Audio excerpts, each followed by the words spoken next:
السلام عليكم ورحمة الله وبركاته.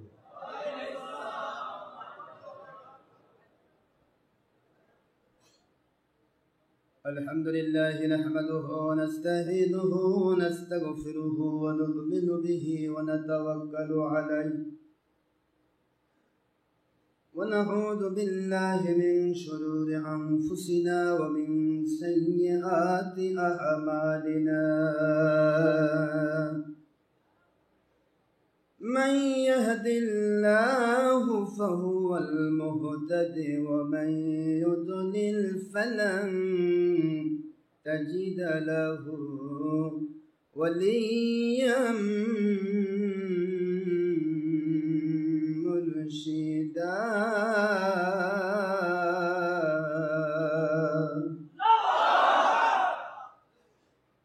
ونشهد أن لا إله إلا الله وحده لا شريك له. ونشهد أن سيدنا وسندنا وحبيبنا ومولانا محمدا عبده ورسوله الذي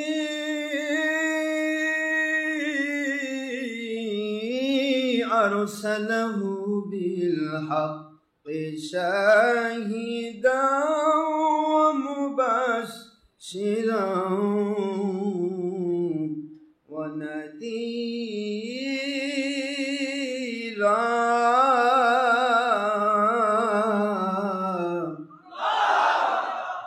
وداعيا إلى الله بإذنه وسراجا وشمسا ونورا وقمرا منيرا.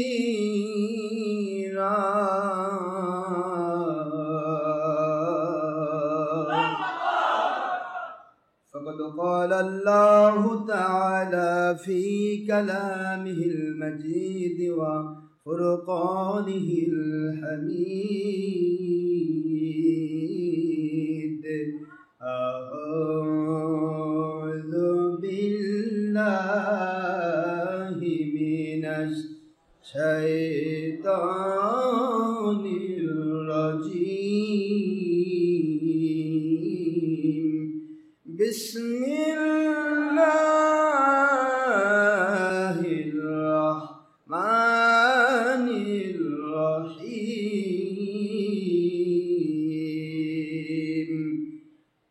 إن الله وملائكته يصلون على النبي يا أيها الذين آمنوا صلوا عليه وسلموا تسليما.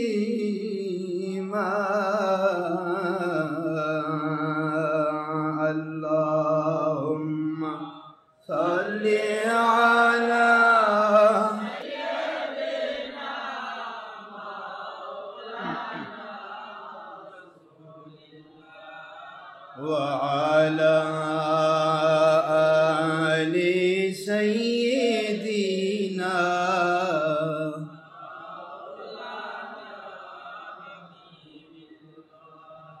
Allah apni daya korun nasib korun sonar Madina. Ajkel Jum'a কবুল করুন নসিব করুন সোনার মদিনা। নূর নবীজিকে বারবার স্বপ্নে না দেখাইয়া কবর দেশে নিবেন না। আল্লাহুম্মা সাল্লি আলা মাওলানা রাসূলিল্লাহ ওয়া আলা আলি সাইয়্যিদিনা।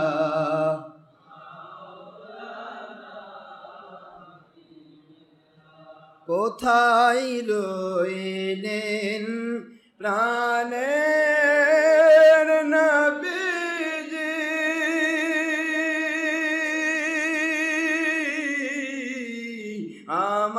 আমাদের সারিয়া কোথায় রইলেন নূরের নবীজি,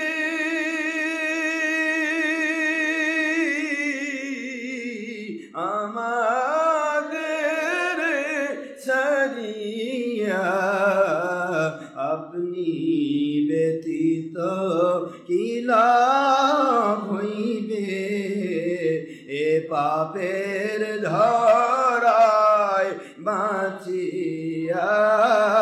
আল্লাহুম্মা সাল্লি আলা সাইয়্যিদিনা মাওলানা রাসূলিল্লাহ ওয়া আলা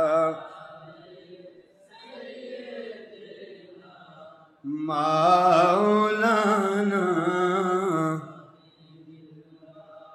মুআজ্জাজ মুহতারাম, তো সম্মানিত উপস্থিতি, মুসলমান মুমিন মুত্তাকি আল্লাহর বান্দাগণ, পর্দানশীলা দিনদার পরহেজগার আল্লাহওয়ালা আমার সোনামণি আম্মাজান, যারা আল্লাহর প্রিয় বান্দিগণ, বহু দূর দূরান্ত থেকে এবং নিকট থেকে আগত আমার সম্মানিত প্রিয় মুসলমান পুরুষ মহিলা যিনি ইনসান, যুবক যুবতী, বৃদ্ধ বৃদ্ধা, ছাত্রছাত্রী, কিশোর কিশোরী, ইন্টারনেট রেডিওর মাধ্যমে হলেও যারা আমাদের সাথে দেশ বিদেশ থেকে সম্পৃক্ত রয়েছেন, আমি সবাইকে আমার এই দোয়ার সাথে শরীক করছি।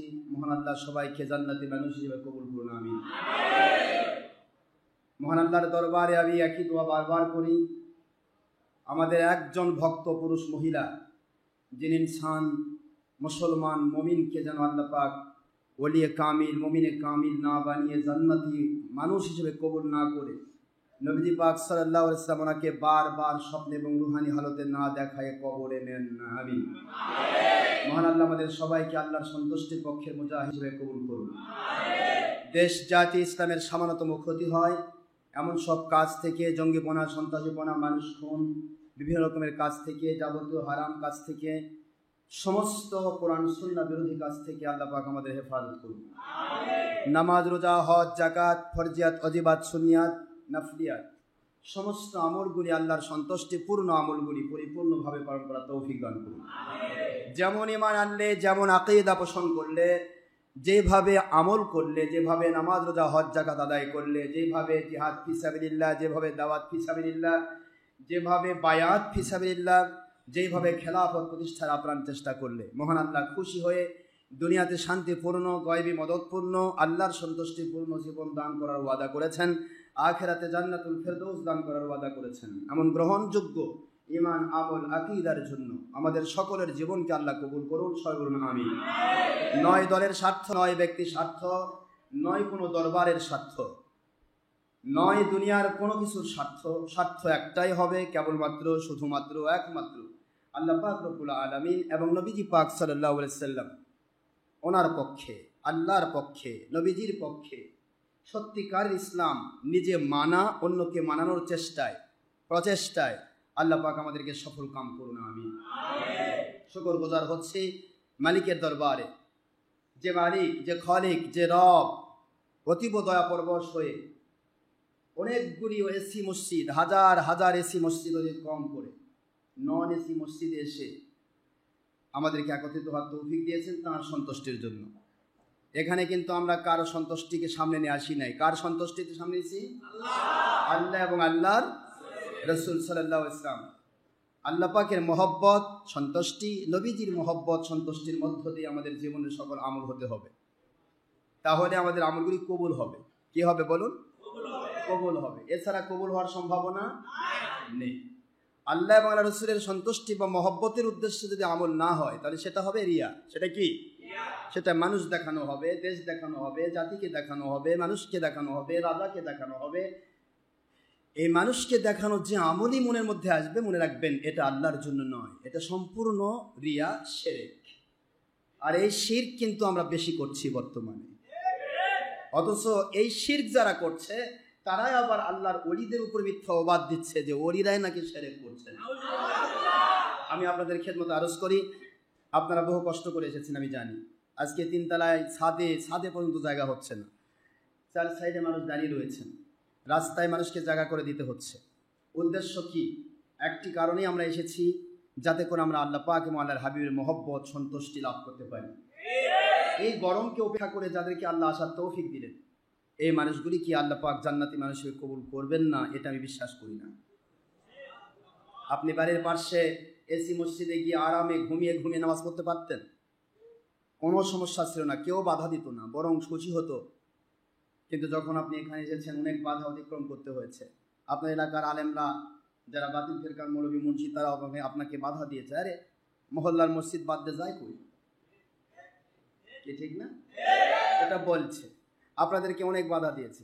বিভিন্ন জায়গাতে যাবেন, আপনাকে বাধা দেবে না। আপনি গান বাজনা শুনতে যান, বাধা দেবে না। ওই একই মুন্সি মসজিদে কুবায় আসেন, বাধা দেবে।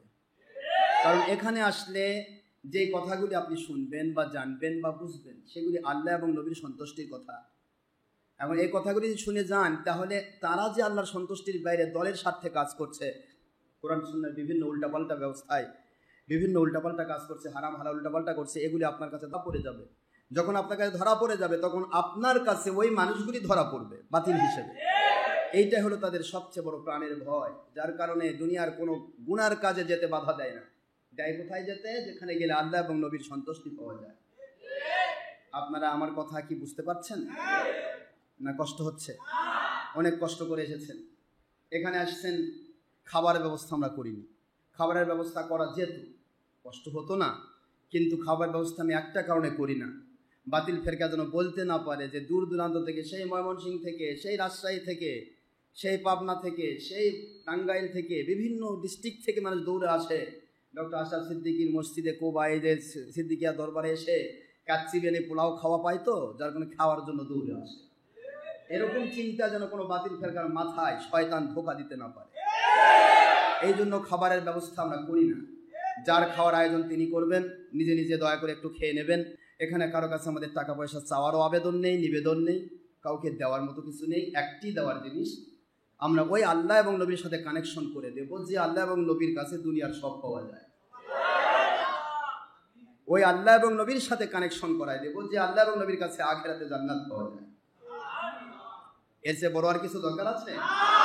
মহান আল্লাহ আমাদের সবাইকে কবুল করুন, আমিন। শুকরিয়া করছি মালিকের, যিনি দয়া করেছেন, হেছান করেছেন, আল্লাহর সন্তুষ্টির পথে কবুল করেছেন। আমি মোবাইলে শুনেছি অনেক আলেম, আমার সম্মানিত মাথার তাজ আলেমরা এসেছেন নিজের মসজিদের ইমামতি অন্যকে দায়িত্ব দিয়ে। আমি আপনাদের খেদমতে আরজ করছি, কষ্ট করেছেন, কষ্টের যা খায় আল্লাহ দেবেন, আমার দেওয়ার ক্ষমতা নেই। নতুন হাজি যারা এসেছেন তাদের সঙ্গে দেখা সাক্ষাৎ করুন, কারণ হাদিস শরীফে এসেছে যদি সত্যিকারের হজ হয়ে যায়, হজে মাবরুর হয়ে যায়, তিনি 40 দিন পর্যন্ত যাদের সঙ্গে দেখা করবেন এবং তার সাথে তারা মুসাফা করবেন, মানে সকলেই গুনাহে মুক্ত হয়ে যাবে। এই জন্য নতুন হাজি যারা হজে মাবরুর করেছেন, এমন মানুষের সাথে দেখা করবেন, আল্লাহ আপনার গুনাহ মাফ করবেন। আল্লাহ ইচ্ছা করলে বান্দার গুনাহ যখন মাফ করে দেন, গুনার জায়গাগুলি নেকিতে পরিবর্তন করে দেন। এটা আল্লাহ পাকের কুদরতের ক্ষমতার আওতাভুক্ত, তিনি সব পারেন। সবাই জানে এটা খয়রাইয়ারা, একটা জাররা পরিমাণ নিয়ে কামলের বিনিময় হলেও আমার আল্লাহ একটা মানুষের জীবনের গুনাহ মাফ করে দিয়ে তাকে জান্নাত দিয়ে দিতে পারে। এই ক্ষমতা আল্লাহর আছে না নাই? 100% আছে।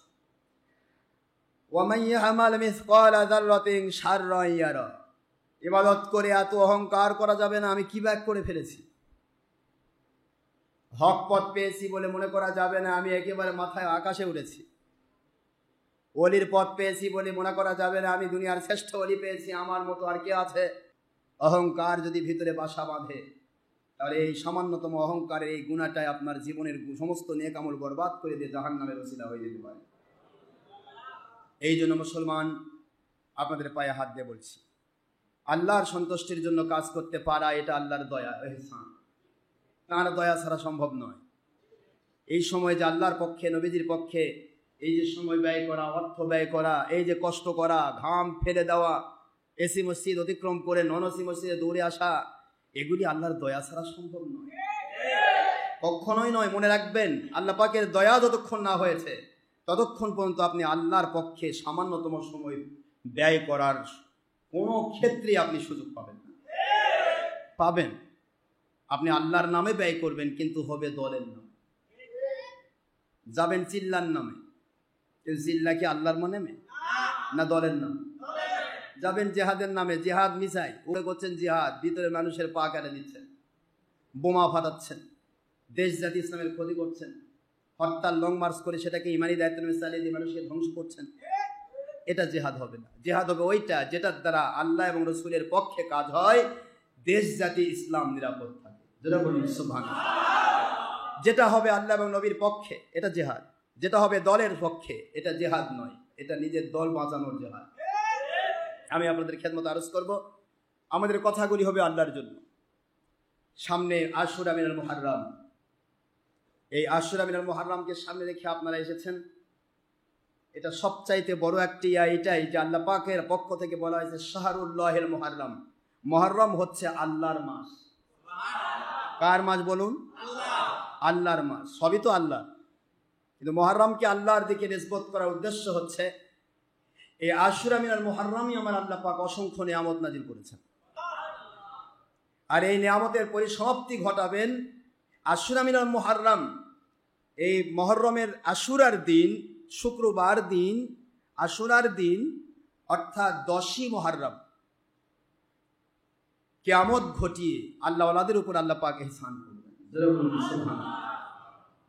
সুতরাং মুহররমুল হারাম মাসকে সামনে নিয়ে আমরা একত্রিত হয়েছি। আল্লাহ পাক আমাদের সবাইকে আল্লাহর পক্ষে কবুল করুন। সবাই বলুন আলহামদুলিল্লাহ, সুবহানাল্লাহি ওয়া বিহামদিহি, সুবহানাল্লাহিল আযীম। আল্লাহর শুকরিয়া পড়ে নবীজির উপরে দুরূদ সালাম পড়া, এটা আল্লাহর অর্ডার। আল্লাহ বলেছেন আমার জিকির করলে শুধু আমারই জিকির হয়, নবীর উপর দুরূদ সালাম পড়লে আল্লাহ পাকের হুকুম আদায় হয়, নবীর জিকির দরুদ হয়, আল্লাহর জিকির হয়। এই জন্য দরুদ সালাম, এখানে দরুদ সালাম পেশ করা, এ ব্যাপারে কোনো নেগলেন্সি ভূমিকা যদি কোনো মৌলবী মুন্সি কোনো ব্যক্তির মধ্যে পান, তাহলে অকপটে বিশ্বাস করে নেবেন, চ্যালেঞ্জ ভিত্তিক বিশ্বাস করে নেবেন যে ইনি বাতিল ফিরকার মানুষ। এখানে নতুন কোনো সিম্পটমের দরকার নেই, আর কোনো সিম্পটম নেই। সিম্পটম একটাই, দরুদ সালাম, মিলাদ, কিয়াম। এগুলির বিরুদ্ধে যিনি কথা বলবেন, সেটা মুমিন মুফতি হোক, মুহাদ্দিস হোক, মুফাসসির হোক, ডক্টর আশরাফ সিদ্দিক হোক, কাবা ঘরের ইমাম হোক, আমার কথা কি বোঝেন? আল্লাহ কোনো ইমামের মূল্য দেননি, আল্লাহ দিয়েছেন নবী প্রেমিকের মূল্য। এটা মনে রাখবেন ভালো করে। ইমাম যে কেউ হোক, মুফতি মুহাদ্দিস হোক, যদি মুখে দুরূদ সালাম, মিলাদ, কিয়ামের দুশমনী হয়, মিলাদ কিয়াম মানে দুরূদ সালাম, মিলাদের ভিতরে দরুদ শরীফ পড়া হয়, কিয়ামের মধ্যে আমার নবীকে সালাম দেওয়া হয়। এখন দুরূদ সালামের দুশমনী যদি কোনো মুন্সি বা মুফতির মধ্যে দিয়ে বের হয়ে যায়, এক কথায় বুঝে নেবেন এটা যতই আল খেল্লা পড়ুক, এটা বাতিল 72 আওতাভুক্ত। এই কথাটা মুখস্থ করে রাখবেন, কারণ একটা মানুষের আকীদা কি আপনি চিনবেন না। আকীদা কি নুন নবী না মাটি, আপনি কেমনে চিনবেন? ও তো প্রকাশ করেনি। কি কথা বলছেন? কিন্তু যখন মিলাদের দুশমন হবে, বুঝবেন এর আকীদা নবী মাটির মানে। যখন মিলাদের দুশমন হবে তখন বুঝবেন এর আকীদা নবী আমাদের মতো। যখন মিলাদের দুশমন হবে তখন বুঝবেন এর আকীদা নবী হায়াতুন নবী নয়, মরে পৌঁছে গেছে। কথা কি বোঝা গেছে? আল্লাহর হাবিব বলেন আল আম্বিয়া আলাইহিমুস সালাতু ওয়াস সালাম ওয়াল আউলিয়া কিরাম ওয়াশ শুহাদা লা ইয়ামুতুন।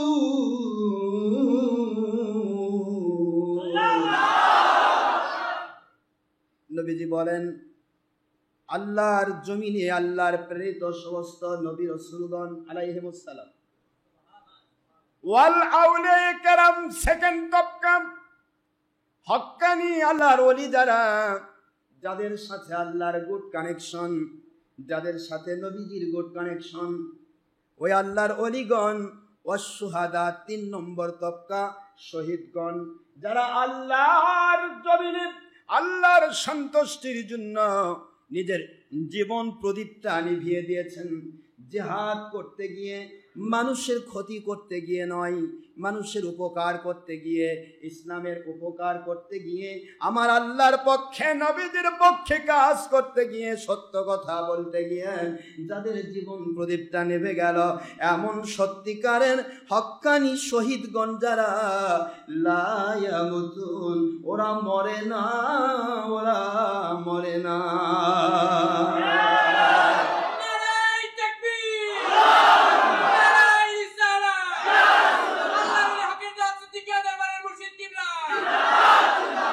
ওই মানুষগুলি মরে না। কার কথা? আল্লাহ এবং নবীর কথা। আল্লাহ বলেছেন, ওয়ালা তাহসাবান্নাল্লাযীনা কুতিলু ফি সাবিলিল্লাহি আমওয়াতা,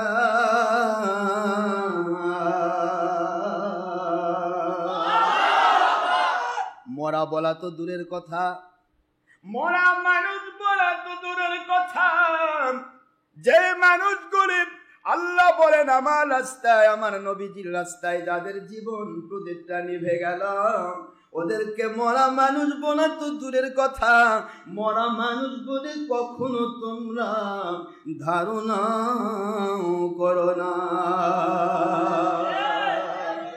But there are but the transfer from temporary area to permanent area.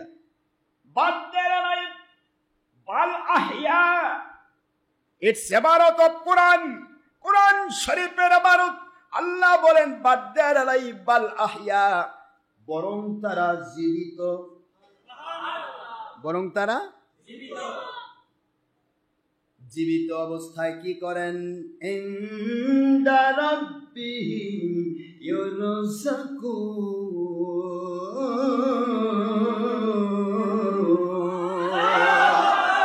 তারা জীবিত অবস্থায় তাদের কবরের ভিতরে আল্লাহর পক্ষ থেকে জান্নাতি খাবার খেয়ে থাকেন। কথাকার আল্লাহ বললেন কোরআন শরীফের সূরাতুল আলে ইমরান 169 নম্বর আয়াত, মুখস্থ রাখবেন। কত নম্বর আয়াত? 3 নম্বর সূরা, 3 নম্বর পারা, আয়াত 4 নম্বর পারা, আয়াত শরীফ নম্বর কত? 169। মদিনা অবতীর্ণ সূরা।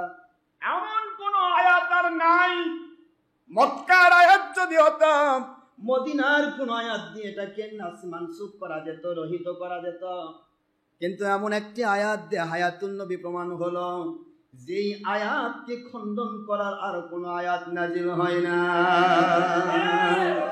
সুবহানাল্লাহ, জোরে বলুন। হুজুর বললেন, আমার নবী রাসূল আলাইহিস সালামগণ, আউলিয়া কেরাম ও শুহাদা লা ইয়ামুতুন বাল ইয়ান্তাকিলুনা মিন দারিল ফানা ইলা দারিল বাকা ওয়া হুম ফি কুবুরিহিম ইউরযাকুন। সুবহানাল্লাহ। কোরআন শরীফের আয়াত যখন হাদিসের সাথে মিলে যায়, তখন ওই হাদিসটা হয়ে যায় শক্তিশালী, মশহুর। জোরে বলুন সুবহানাল্লাহ। তো হুজুরের কথায় আমরা বুঝলাম, নবীগণই শুধু জিন্দা নন, হক্কানি ওলিগণ জিন্দা, শহীদগণ জিন্দা। মাশাআল্লাহ, তাহলে তো আপনারা মুফতির আব্বা।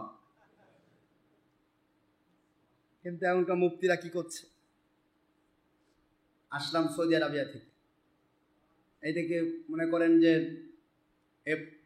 নবীজি পাক সাল্লাল্লাহু আলাইহি ওয়াসাল্লাম ওনার রওজা মোবারক রিয়াজুল জান্নাহকে নিয়ে বর্তমান সৌদি আরবিয়া জমজমাট ব্যবসা করছে, কিন্তু ওদের আকীদা কি? নবী মরে মাটির সাথে।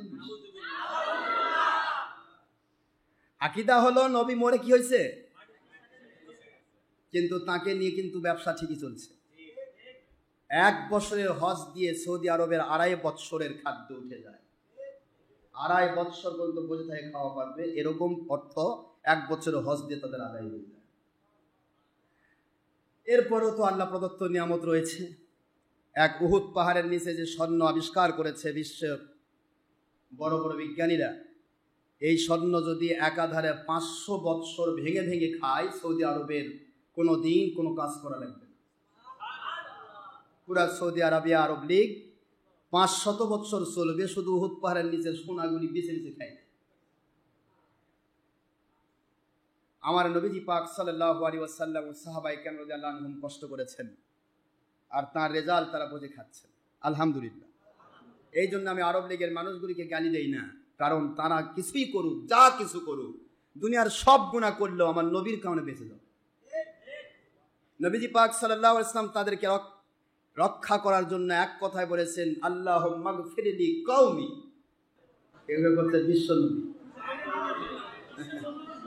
মাশাআল্লাহ, আলহামদুলিল্লাহ। যারা আমাদের সাথে সম্পৃক্ত তারা বুঝতে পারবেন, বিশ্ব নবী এখনকার বড় বড় হুজুরদের মুখে গল্প।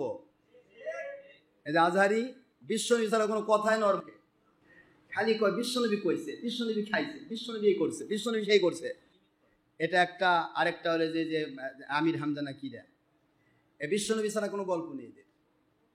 কিন্তু বিশ্বনবী কাকে বলা হয় এটা আগে বুঝতে হবে। কষ্ট হচ্ছে নাকি আপনাদের? বিশ্বনবী বলা হয় এই পৃথিবীর নবী।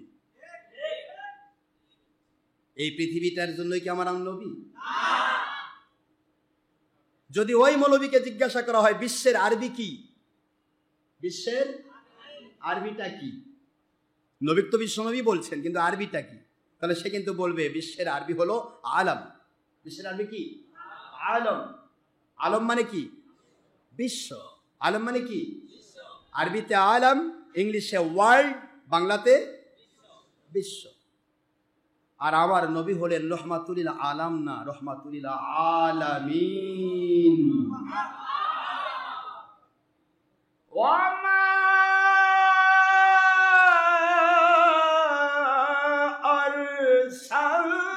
আরসালনাকা ইল্লা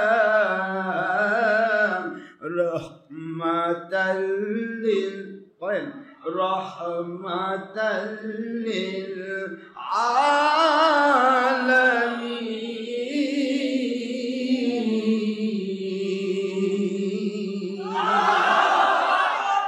দুনিয়ার মানুষেরা আমার আখেরি নবীকে শুধু দুনিয়ার নবী বানালাম না, আমার আখেরি নবীকে শুধুমাত্র পৃথিবীর নবী নয়, শুধু আসমানের নবী নয়, শুধু জমিনের নবী নয়, শুধু পাতালপুরীর নবী নয়, লিডার অফ দিস ওয়ার্ল্ড নয়, লিডার অফ দিস স্কাই নয়, leader of world, leader of all great scientist and all of all great prophet, all রসুল।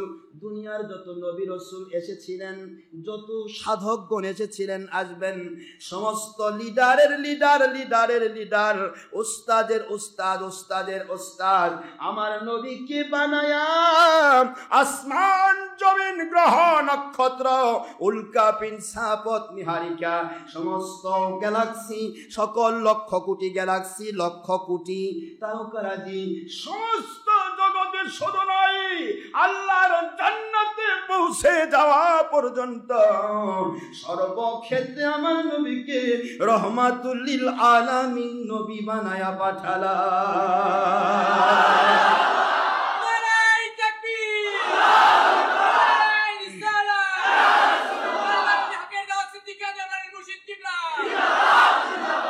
রহমাতুল লিল আলামিন, রহমাতুল লিল কবর, রহমাতুল লিল হাসর, রহমাতুল লিল মিজান, রহমাতুল লিল পুলসিরা, রহমাতুল লিল জান্নাহ, রহমাতুল লিল কিয়ামা। জোরে বলুন সুবহানাল্লাহ। সুতরাং নবীকে বিশ্ব নবী বলা, হুজুর কিন্তু কোন কওমের নবী নন, হুজুর জগৎ সমূহের নবী, জগৎ সমূহের নবী। হুজুর বলেছেন আল্লাহুম্মা গফিরলি কওমি ফাইন্নাহুম লা ইয়ালামুন। এই কওমটা বলতে বোঝান যায় আরব লীগ। আরব লীগের যারাই যত অপরাধ করছে আল্লাহ ওরা বোঝে না, না বোঝার কারণে গুনাহ করেছে, আপনি মাফ করে দেন। এই যে হুজুর দোয়া করেছিলেন ওই একটি দোয়া কবুল, যার কারণে এই কাবা দুনিয়ার সব জায়গায় দাজ্জাল ঢুকবে, কিন্তু মদিনা মুনাওয়ারায় দাজ্জাল ঢুকবে না। দুনিয়ার সব জায়গায় কাফের ঢুকবে, মদিনা মুনাওয়ারায় কোনো কাফের মুশরিক ঢুকতে পারবে না। সুবহানাল্লাহ পড়বেন না বলে? এই জন্য আমি তাদেরকে বলি না, কিন্তু তাদের অনুসরণ করে আমার বাংলা, ভারত, পাকিস্তানে যারা মামলেট মার্কা মুসলমান হচ্ছে, এদেরকে আমি বলতেছি যে তোমরাও কি নবীর জাতি নাকি? আরব লীগের মানুষ, তোমরা তাদের সাথে যোগ দিচ্ছ কেন? তারা গুনাহ করতেই পারে, করুক না। শুনে আসলাম একজন বিয়া করেছে 10টা, 15টা, 20টা, 22টা। তুমি যদি সেই চিন্তা করে করো ওরা পারে আমি পারি না কেন, তুমিও পাইকারি করো, দেখো হয় কিনা। চলবে না। ইসলামী শরীয়তকে সামনে রেখে আমাদের চলতে হবে। আমাদেরকে হুজুর বলেছেন তোমরা কোরআন সুন্নাহকে মানবে, কি তাই বলেনি? তামাসসাকু বিসুন্নতি ওয়া সুন্নাতুল খুলাফা রাশিদিল মাহদিয়্যিন, এটা একটা হাদিস এসেছে। আমার সুন্নাত মানো, আমার খোলাফায়ে রাশিদার সুন্নাত মানো, এই দুটি কথা এসেছে। তাহলে খোলাফায়ে রাশিদাকে মানতে হবে তো। এখন খোলাফায়ে রাশিদাকে যখন মানতে যাইবেন তখনই আপনার মহিলা জামাত বাদ দিতে হবে। খোলাফায়ে রাশিদাক যখনই মানবেন তখন ছবি, ভিডিও, টিভি বাদ দিয়ে রাখবেন। খোলাফায়ে রাশিদাক যখনই মানবেন তখনই বায়াত হওয়া ফরজ হবে। খোলাফায়ে রাশিদা বায়াত হয়েছে না? খোলাফায়ে রাশিদাকে মানবেন কি করে? হুজুর বলেছেন আমার খোলাফায়ে রাশিদাকে মেনে নাও, তামাসসাকু এমন ভাবে মানো, ওয়া আদ্দু আলাইহা বিন নওয়াজিজ, তোমাদের দুই দাঁতের মারি, এই সামনের দাঁত না, মারির দাঁত দিয়ে মজবুত করে ধরো। কিসের দাঁত? মারির দাঁত দিয়ে যেটা ধরা হয় সেটা কি খোলা যায়? সামনেরটা ধরলে তাও খুলে দিতে পারে। এই জন্য হুজুর নওয়াজিজ ব্যবহার করলেন, উলাইয়া সুফলা ব্যবহার করলেন না। হুজুর পাক সাল্লাল্লাহু আলাইহি ওয়াসাল্লাম ব্যবহার করেন নওয়াজিজ, দুই মারির দাঁত দিয়ে মজবুত করে ধরো। খোলাফায়ে রাশিদার সুবহানাল্লাহ। খোলাফায়ে রাশিদার সুন্নতকে পালন করতে গিয়ে আলহামদুলিল্লাহ আমি ভালো করে বুঝতে পেরেছি। এবার গত 9 সালে যখন গেলাম তখন কিন্তু মহিলা পুরুষ একসাথে নামাজ পড়ার ব্যবস্থা ছিল মক্কা শরীফে, কিন্তু এবার দেখতে পাচ্ছি কিছু কিছু শায়েখ হয়েছে, বের হয়েছে আলহামদুলিল্লাহ, তারা টেনে টেনে মহিলাদেরকে নিয়ে যাচ্ছে, ইয়া হাজ্জি ইয়া হাজ্জা, হাজা মামনু হাজা মামনু, হারাম। পুরুষ মহিলা একসাথে নামাজ পড়া হারাম। আলহামদুলিল্লাহ বলেন না? মাশাআল্লাহ, ফতোয়া শুরু হয়ে গেছে। মহিলাদেরকে আলাদা করে করে বের করে নিয়ে মহিলাদেরকে আলাদা জায়গায় নামাজের ব্যবস্থা করা হচ্ছে। তাতে বোঝা যায় আল্লাহ পাকের দয়ায় আমাদের দোয়া বা আমাদের প্রচেষ্টা, আমাদের কথাগুলি কাজে লাগতেছে। মহিলাদেরকে এভাবে আলাদা করা আমি কোনো বছর দেখি নাই। মহিলাদেরকে আপনারা হাজিরা আছেন, এখানে অসংখ্য হাজি আছেন, বলেন মহিলাদেরকে আলাদা করা হতো আগে? একসাথে যে যেখানে পারে, যার কাছে তার, মহিলা পুরুষ একাকার, এবং কঠিনভাবে নামাজ হতো। আলহামদুলিল্লাহ নামাজের সময় যখন বলা হচ্ছে আমি খুশি হয়েছি। আমি শায়েখদেরকে বললাম আলহামদুলিল্লাহ এই কাজটা যদি আপনাদের হজের ক্ষেত্রেও হতো, যেদিন হজের ক্ষেত্রে হবে সেদিন হবে হজে মাবরুর। ওরা হাসতেছে। আমার মনে হয় সামনে থেকে চেষ্টা করবে তারা মহিলা পুরুষ আলাদা করে হজ করা। চেষ্টা চলছে মহিলাদেরকে আলাদা করে নামাজ পড়ানো। খোদ মক্কা শরীফে, মদিনাতে তো আলাদা ব্যবস্থা আছে, মক্কা শরীফে মহিলাদেরকে আলাদা ব্যবস্থা ছিল না। এবার আলহামদুলিল্লাহ অসংখ্য জায়গায় মহিলাদের ব্যবস্থা করা হয়েছে এবং লেখা রয়েছে মুসাল্লান নেসা, এটা মহিলাদের নামাজের জায়গা। সুবহানাল্লাহ বলবেন না? ওখানে পুরুষ যেতে পারবে না, পুরুষের জায়গায় মহিলা যেতে পারবে না। এভাবে মক্কা শরীফে হেরেম শরীফে পার্ট বাই পার্ট মহিলাদেরকে নামাজের ব্যবস্থা করে দেওয়া হয়েছে। তো তারাও বোঝে হালাল হারাম কা, ঠিক না? আমি চিন্তা করলাম, আমি বলতে লাগলাম ভাইজান ইয়া আখি কাবির হাবিব, যা করছেন মহিলাদেরকে নামাজের ভিতরে, যা আরবিতে বললাম যে নামাজের ভিতরে যা করছেন, মহিলাদের নামাজ, পুরুষ আর মহিলা নামাজ একসাথে পড়া মামনু, হারাম। তাহলে যেই মহিলা পুরুষ একসাথে নামাজ পড়া মামনু, হারাম, সেই মহিলা পুরুষ একসাথে হজ করা হালাল? ওদেরকে জিজ্ঞাসা করলাম। প্রমাণই হয়ে যাচ্ছে মহিলা পুরুষ একাকার হওয়া জায়েজ নেই, হারাম। আর এইটা যদি মক্কা মদিনা থেকে প্রমাণিত হয়, সারা পৃথিবীর মানুষকে বোঝানো বড় সহজ হবে। কারণ মানুষ অনেক আছে কোরআন হাদিস বুঝে না, এরা খালি কয় যে মক্কা আর মদিনা নাই, মক্কা আর মদিনা নাই, মক্কা মদিনা যা চলছে তাই করবে। তো যাই হোক, এতে আল্লাহ পাকের মেহেরবানি, দয়া, ইহসান, আমি আপনাদেরকে কালগুজারি করব না। হজের ভিতরে মহান আল্লাহর দয়া দিয়ে অনেকগুলি ব্যাপার ঘটেছে। এই হজের কয়েকটা দিন যে এখানে ছিলাম, আপনাদের দোয়ায়, মালিকের দয়া, ইহসানে 10 ওয়াক্ত নামাজই আমি হেরাম শরীফে পড়েছি। যেই কাবা ঘড়ির পাশে 2 মিনিট একটা মানুষকে দাঁড়িয়ে থাকার মতো সুযোগ দেয় না, সেই কাবার সেই দরজা বরাবর আল্লাহ পাকের দয়া আমি বারবার সালাতুত তাসবিহ করেছি। আল্লাহ পাক সহজ করে দিয়েছেন। এবং এখানে লাস্টে আমি আমার মুরিদদের উদ্দেশ্যে বেশ কিছু কষ্টকে স্বীকার করেছি। তা হলো, প্রায় প্রতিদিনই রোজা রেখে 5টি করে ওমরা করেছি, যেখানে একটি ওমরা করে মানুষ হাঁপিয়ে ওঠে। ওমরা করতে গেলে হজের সব কাজগুলি করতে হয়, কেবলমাত্র হজের মধ্যে কোরবানিটা বাকি থাকে আর মিনা, মুজদালিফা, আরাফা অবস্থানটা বাকি থাকে, বাকি সব কাজগুলি ওমরার ভিতরে রয়েছে। এবং এর পাশাপাশি আয়সা মসজিদে এই প্রায় 5 কিলোমিটার দূরে এসে এহরাম বেঁধে যে গিয়ে সেখানে গিয়ে ওমরা করা, সাই করা, তাওয়াফ করা, এটা 5টা তাওয়াফ 5টা সাইতে প্রায় 5 7 35 গুণ 70 বার আমাকে তাওয়াফ এবং সাই করতে হয়েছে। আলহামদুলিল্লাহ, মালিকের দয়া, ইহসান, আল্লাহ পাক সহজ করে দিয়েছিলেন। কোনো শরীর খারাপ হয় নাই, অসুস্থতা আসে নাই। এখানে প্রত্যেকটা আমল হবে আল্লাহ পাকের হাবিবের ভাষায় কমের পক্ষে 1 লক্ষ গুণ। আপনাদের দোয়া ছিল, এখানে আমি বসে বসে আমার নবীজি পাক সাল্লাল্লাহু আলাইহি ওয়াসাল্লাম আল্লাহর মহব্বতে 3 বার কোরআন শরীফ খতম করেছি। এবং প্রায়ই আমার মালিকের দয়া, ইহসান, তিনি এত দয়া করেছেন, ইহসান করেছেন, তিনি দয়া করে, ইহসান করে প্রতিদিনই নবীজি পাক সাল্লাল্লাহু আলাইহি ওয়াসাল্লামের রুহানি দিদার ঘটিয়েছেন।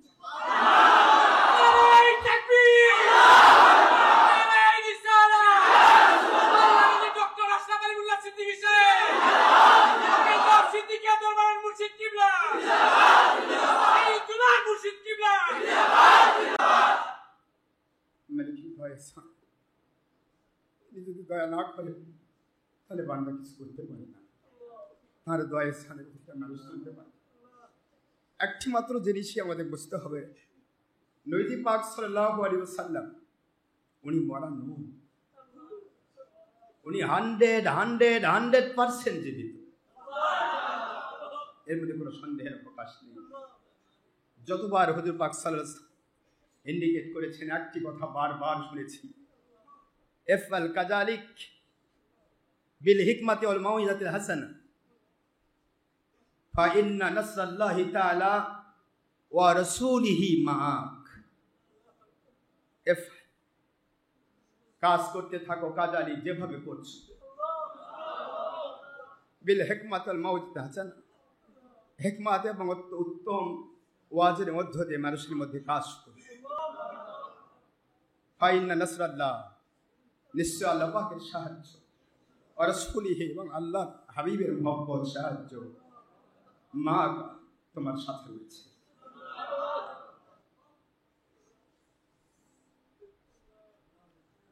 আল্লাহ পাকের দয়া, ইহসানে সুস্থ সবল অবস্থায় 44 দিন কাটিয়ে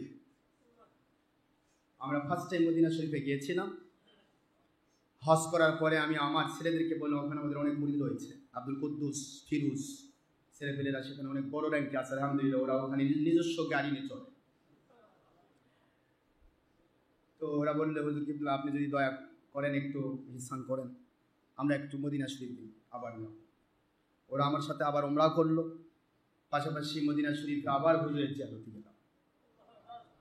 সেখানে আবার মদিনা শরীফ জিয়ারত করে মোটামুটি জিয়ারতের যতগুলি স্থান, সব স্থানগুলি আল্লাহ পাকের দয়ায় কমপ্লিট করা হয়েছে।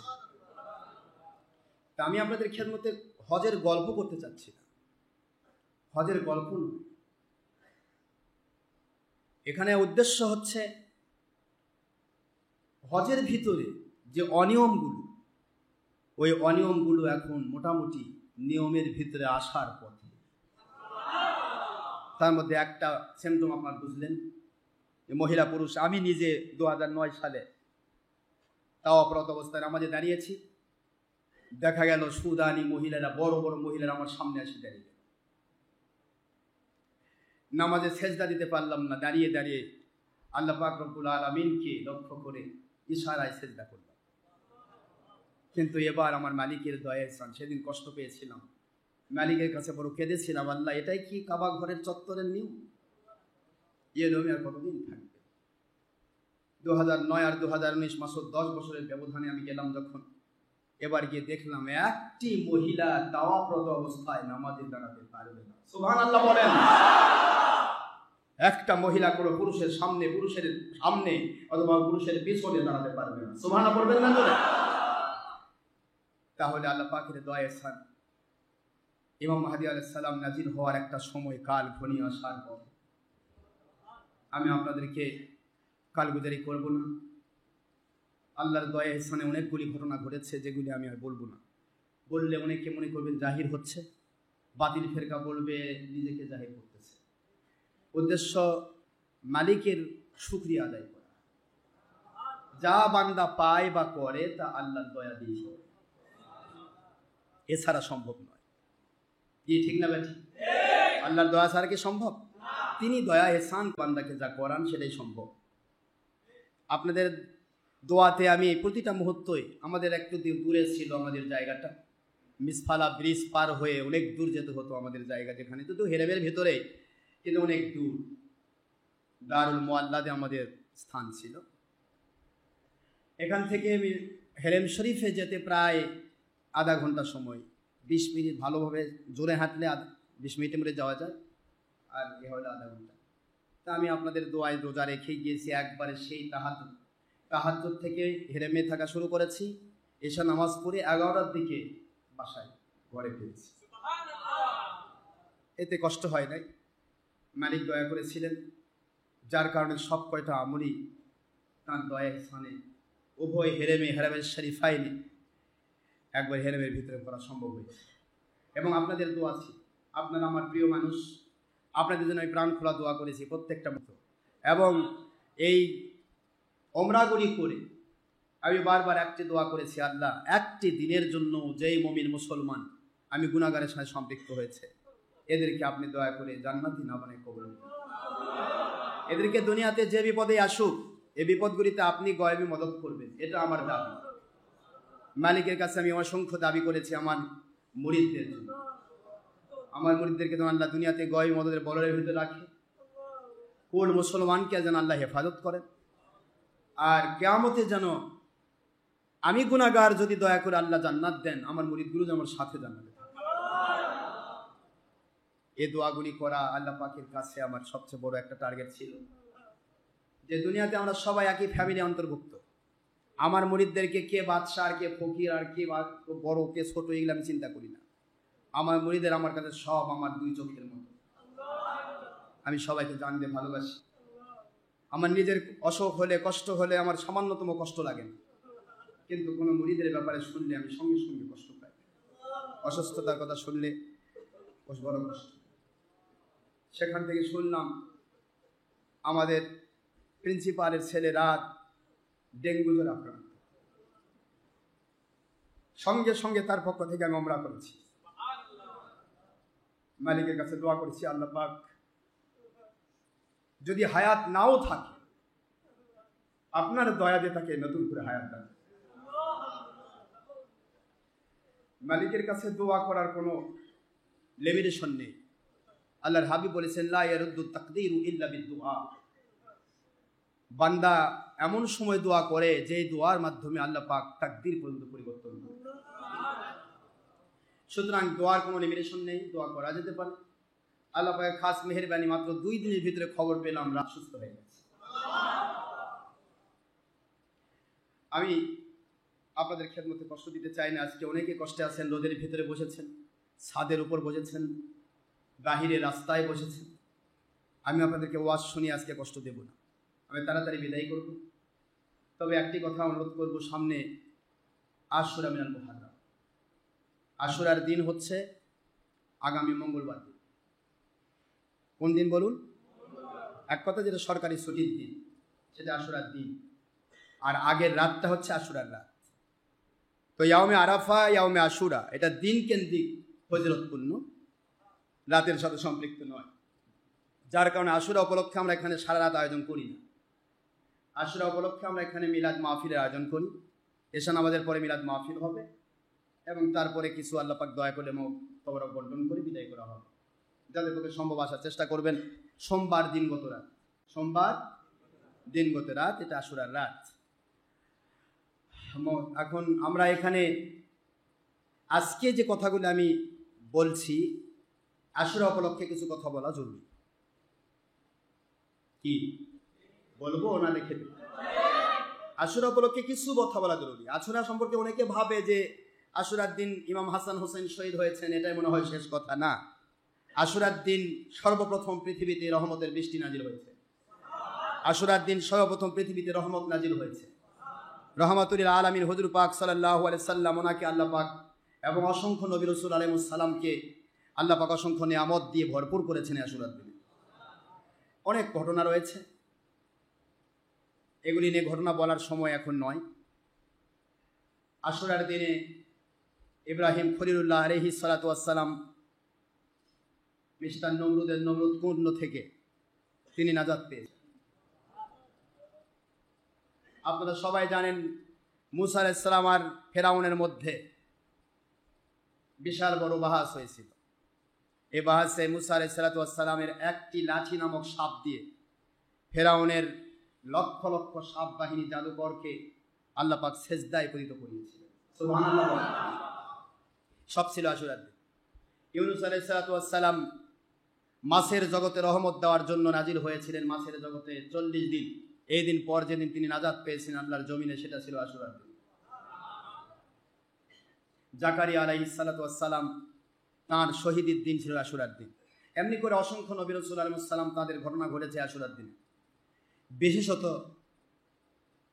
ফিনিশিং ঘটনা ঘটানো হয়েছে হযরতে ইমাম হুসাইন রাদিয়াল্লাহু তাআলা আনহু আর শহীদি মর্যাদার মধ্য দিয়ে ইসলাম জিন্দা হোতা হে হর কারবালা কি বাত।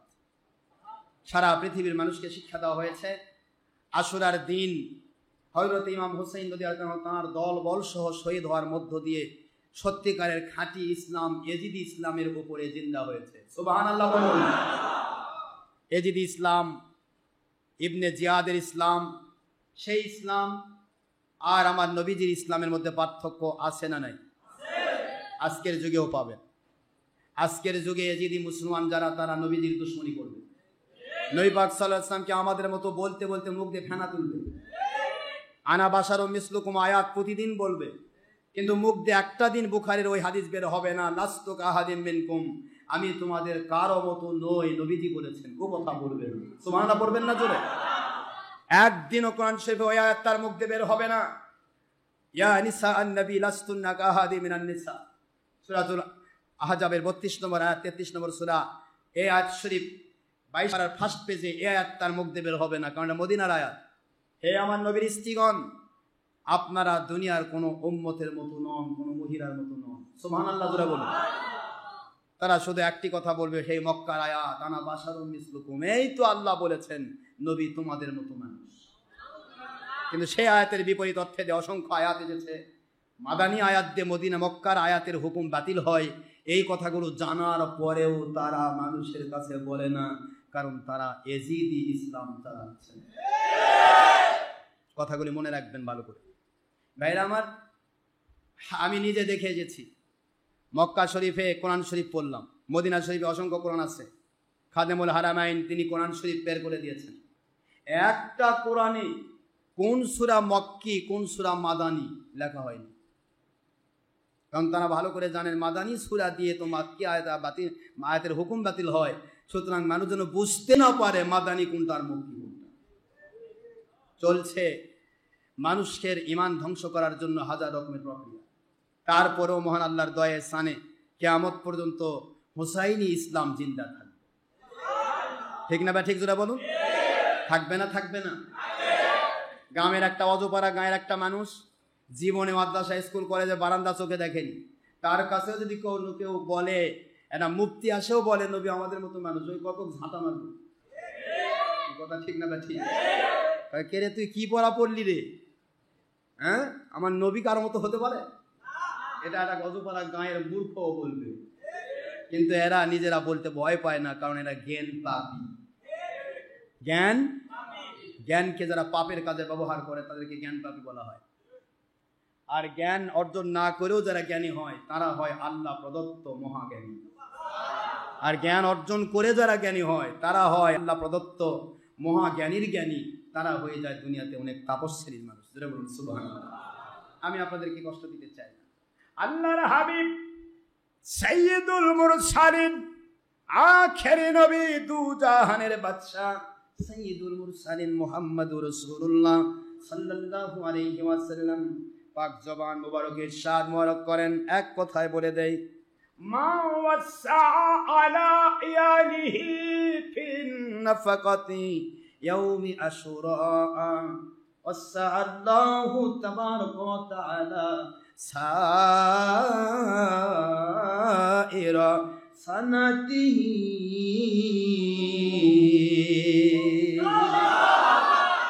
সেই হাদিস রাসূল পাক সাল্লাল্লাহু আলাইহি ওয়াসাল্লাম পাক জবান মুবারকে বলেন, মান, যে বাজারা, ওয়াসাহা, সচ্ছল জীবিকা দান করবে, আলা ইয়ালিহি, ইয়ালুন মানে পরিবার, ইয়ালুন মানে তার পরিবারস্থ মানুষগুলোর জন্য সচ্ছল জীবিকা, ফিন নাফাকাতি, অর্থ ব্যয়, টাকা ব্যয়, খাবার বন্টন, কাপড় চোপড়, যাবতীয় সবকিছুর ক্ষেত্রে নিজস্ব পরিবারের জন্য অথবা আত্মীয় স্বজন অথবা নিজস্ব প্রতিবেশীর জন্য যারা সচ্ছল জীবিকার ব্যবস্থা করবে, আল্লাহর হাবিব বলেন ওয়াসা আল্লাহ, আল্লাহ পাক তাকে সচ্ছল করে দিবেন। ওয়াসা আল্লাহ, আল্লাহ পাক তাকে সচ্ছল করে দিবেন।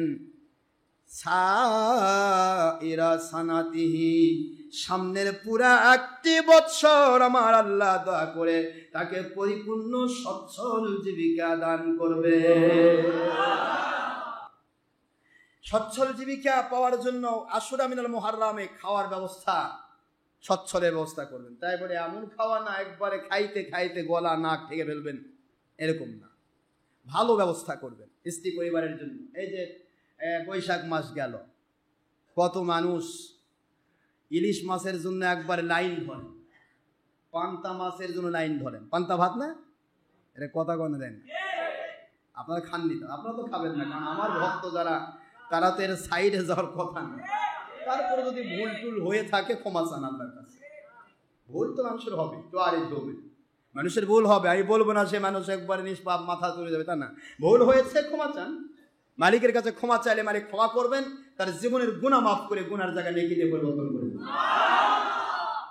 এমন মালিকের গোলাম আমরা, যার কাছে চাইলে রাগ করে না, বরং না চাইলে রাগ করে। দেখছেন, এমন মালিকের গোলাম আমরা, অপরাধ মাফও করে, আবার অপরাধের জায়গা নেকি দিয়ে পুড়ে দেয়। পৃথিবীর কোন ব্যক্তি করবে এটা? যা বাবা তুই অপরাধ করেছিস, তো মাফ করে দিলাম, ভালো কথা, কিন্তু মাফ করার পরে ঠিক আছে তুই অপরাধ করে মাফ করেছিস, তোকে আর 1 লাখ টাকা দিচ্ছি, এরকম করছে নাকি? আর আমার মালিক তিনি আপনার গুনাহ মাফ করবেন, গুনার জায়গা নেকি দিয়ে পরিবর্তন করবেন। তারপরেও যদি আপনি সে মালিকের দিকে না হন, তাহলে কি করা আছে? মন খারাপ আপনাদের? শুধু এইটুকু বোঝার চেষ্টা করবেন, আশুরা মিনাল মুহাররামে যদি অনেকেই চিন্তা করে যে আমরা বাঙালি মানুষ, একদিন বাঙালি ছিলাম রে, গান গায় একতারা দুতারা ছাতারা দিয়ে, আর একদিন বাঙালি ছিলাম। এখন কোন বাঙালি হয়েছে আল্লাহ জানে। বাংলাদেশি মানুষ আমরা কিয়ামত পর্যন্ত বাংলাদেশেই থাকবো, তবে উম্মত হিসেবে নবীজির উম্মত, গোলাম হিসেবে আল্লাহর গোলাম, আল্লাহর আদেশ মানার জন্য নবী গোলাম, আল্লাহর আদেশ মানার জন্য উলিল আমরি মিনকুম, আল্লাহর ওলিদের গোলাম। ঠিক না ভাই? ঠিক যেটা বলুন। কিন্তু আমরা বাংলাদেশেই থাকবো কিয়ামত পর্যন্ত, মৃত্যু পর্যন্ত। কে ঠিক নেই নাকি? না একদিন ছিলাম, এখন আর নাই, আছে এখন। তাহলে একদিন বাঙালি ছিলাম রে, গানটা ঠিক ছিল? আসলে ঠিক না। এসো হে এসো বৈশাখ, এসো এসো। কিয়ামত পর্যন্ত চেষ্টা করলে বৈশাখ আসতে পারবে না। বৈশাখকে নিয়ে আসতে হয় আমার মালিকের পক্ষ থেকে। কে নিয়ে আসেন? বাংলাদেশ, ইন্ডিয়া, পাকিস্তান, কে নেন? মালিক যদি আমার জীবনে বৈশাখ নিয়ে আসেন, তাহলে আমার জীবনে বৈশাখ নতুন করে আসবে।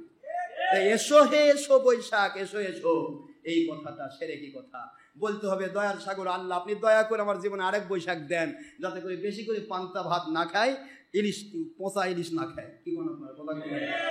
এবার দোয়া করে, কারণ পচা ইলিশ পান্তা ভাত খাইতেই হবে এরকম কোনো কথা ইসলামে নেই। বরং আল্লাহর হাবিব বলেছেন যেই কথা, মান তাশাব্বাহা বিকওমিন ফাহুয়া মিনহুম, এর কথাটা মনে রাখবেন। হুজুর বলেছেন যেই জাতি যে জাতির সাথে অনুসরণ করে তার সাথে তার হাসর হয়, তার সাথে তার সে অন্তর্ভুক্ত হয়ে যায়। এই হাদিস শরীফগুলি লাইসা মিন্না লাইসা মিন্না লাইসা মিন্না মান তাশাব্বাহা বিগায়রিনা, তোমরা আমার উম্মত নাও, উম্মত নাও আমার থেকে অনেক দূরে তোমরা, যারা আমি আখেরি রাসূল এবং আমার সাহাবায়ে কেরাম ওলি আউলিয়া বাদ দিয়ে তোমরা যদি বাহিরের কোনো তর্জ তরিকা, কাফের মুশরিকের তর্জ তরিকা মানো, তাহলে তোমরা আমার উম্মত থাকবে না। এই কথাগুলি বলাকে কেন্দ্র করে সকল ওলিয়া উলিয়া, মুফতি, মুহাদ্দিস, মুফাসসির, হক্কানি আলিম যারা, এই বাতিল কোম্পানি না আবার, তারা সকলে একযোগে ফতোয়া দিয়েছেন, যদি কেউ কোনো নওরোজ, নববর্ষ উপলক্ষে, সেটা যে নববর্ষ হোক, মুখস্থ রাখবেন এগুলি, কারো গল্প আমি করি না, নওরোজ নববর্ষ উপলক্ষে, এমনকি হিজরি সনের পহেলা মুহররম পালন উপলক্ষে যদি কেউ পহেলা বৈশাখ হোক, 31st নাইট, ফার্স্ট অর্থাৎ পহেলা জানুয়ারি হোক, যেটাই হোক, নওরোজ উপলক্ষে যদি কেউ একটা ডিমের টাকা পরিমাণ অর্থ ব্যয় করে, সে মহাপণ্ডিত, মহা ওলি, মহা ব্যক্তি হোক না কেন, তার জীবনের আমল নামা থেকে 40 বৎসরের জীবনের আমলগুলি ধ্বংস হয়ে যাবে। কত বৎসর? এই কথা শোনার পরেও কোনো মুসলমান নওরোজ উপলক্ষে অর্থ ব্যয় করতে পারে? জোরে বলুন, পারে? এই জন্য পায়ে হাত দিয়ে বলছি, অর্থ ব্যয় যদি করতেই হয়, আশুরা মিনাল মুহররম উপলক্ষে অর্থ ব্যয় করুন। নওরোজকে ভালোবাসুন। বাংলার জমিনে আমি বাংলাদেশি, আমার ঋতুর প্রথম, গ্রীষ্মকালের প্রথম মাস আসবে বৈশাখ, হ্যাঁ আমি ভালোবাসি। আমার জীবনে আল্লাহ পাক নিয়ে আসুক, আল্লাহ পাক দয়া করেছেন বলে তো আসছে, তিনি দয়া না করলে তো আমি আগেই মারা যেতাম। ঠিক না? ঠিক। আপনি চান সেটা আলাদা কথা, কিন্তু এটা উপলক্ষে এই আপনার শাড়ি পরা লাগবে, লুঙ্গি পরা লাগবে, এটা পরা লাগবে, তারপরে পান্তা খাওয়া লাগবে, এটা কি শুরু হলো বাংলাদেশে?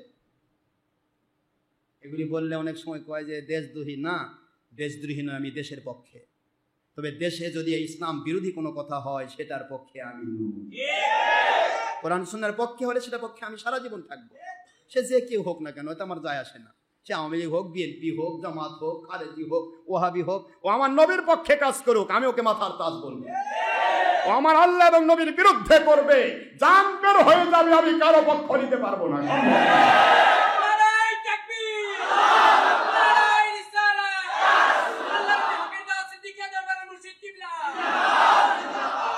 আল্লাহ এবং নবীর পক্ষে আসতে হবে, তাহলে আপনার দ্বারা যা হচ্ছে সব সৎকারে জারিয়ার সওয়াব পাবে। আল্লাহর হাবিব বললেন এই কথাটুকু, আশুরা মিনাল মুহররমে যেই মানুষগুলি সচ্ছল জীবিকা দান করবে পরিবারের জন্য, আপনজনদের জন্য, ওই মানুষগুলোকে আল্লাহ রাব্বুল আলামিন গোটা বৎসর ধরে সচ্ছল জীবিকা দান করবেন।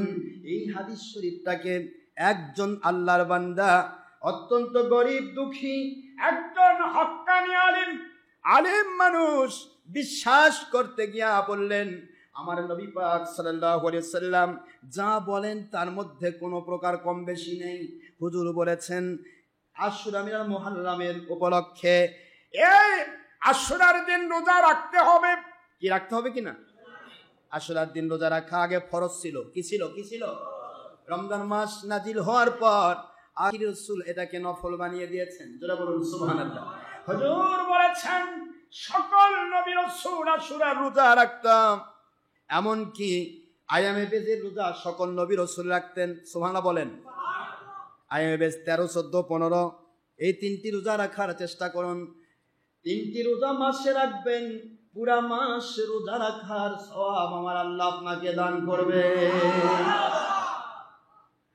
কিসের ডায়াবেটিসে ভুগতেছেন, কিসের হাই প্রেসার, কিসের আপনার মাথা ঘুরে, কিসের আপনার হাজার রকমের রোগ ব্যাধি, আপনি সাপ্তাহিক সোমবার বৃহস্পতিবার রোজা রাখুন, নবীদের খাস সুন্নাত। আর 3টি রোজা মাসে রাখুন, কন্টিনিউ করুন। আর রমজান মাসে রোজা রাখুন, এর পাশাপাশি আশুরার রোজা, ইয়াউমে আরাফার রোজা, তারপরে শবে বরাতের রোজা, তারপরে মেরাজের পাল্লে রোজা। বুঝতে পারতেছেন?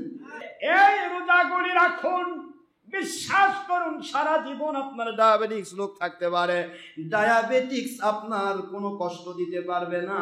ডায়াবেটিস কন্ট্রোল থাকবে, প্রেসার কন্ট্রোল থাকবে, আপনার পুরা শরীরটা আমার আল্লাহ কন্ট্রোল করবে। রোজা হচ্ছে শরীরের জাকাত। রোজা শরীরের কি জাকাত। আমরা রোজা রাখি না, যার কারণে শরীর কয় যে আমি আর চলবো না। পেট বলে আল্লাহ খাই, খালি খাই, হজম করি কেমনে? আল্লাহ সকালে দিছে, হজম শেষ হয়নি তার আগে আবার ঢুকাচ্ছে। কি কথা বলবে? আপনারা শুকানি দেন না? জমি, যে জমিতে পানি বেশি লাগে থাকে ওই জমি ধান ভালো হয়। ওই জমি যদি শুকনা দেন, শুকানি দিয়ে আবার পানি দেন, নতুন করে উর্বরা শক্তি বৃদ্ধি পাবে, সঞ্জীবনী শক্তি ফিরে পাবে। আমার মালিক বুঝাচ্ছেন রোজা রাখো, মাঝে মধ্যে রোজা রাখো, তোমার পুরা পার্টসগুলি নতুন করে সঞ্জীবনী শক্তিতে ফিরে পাবে। রোজা রাখার চেষ্টা করুন, নফল রোজা রাখুন। এর পাশাপাশি আমি আজকে যেটা বলছি, আশুরা মিনাল মুহাররমের রোজা কমের পক্ষে 2টি। কয়টা বলুন না? কয়টা?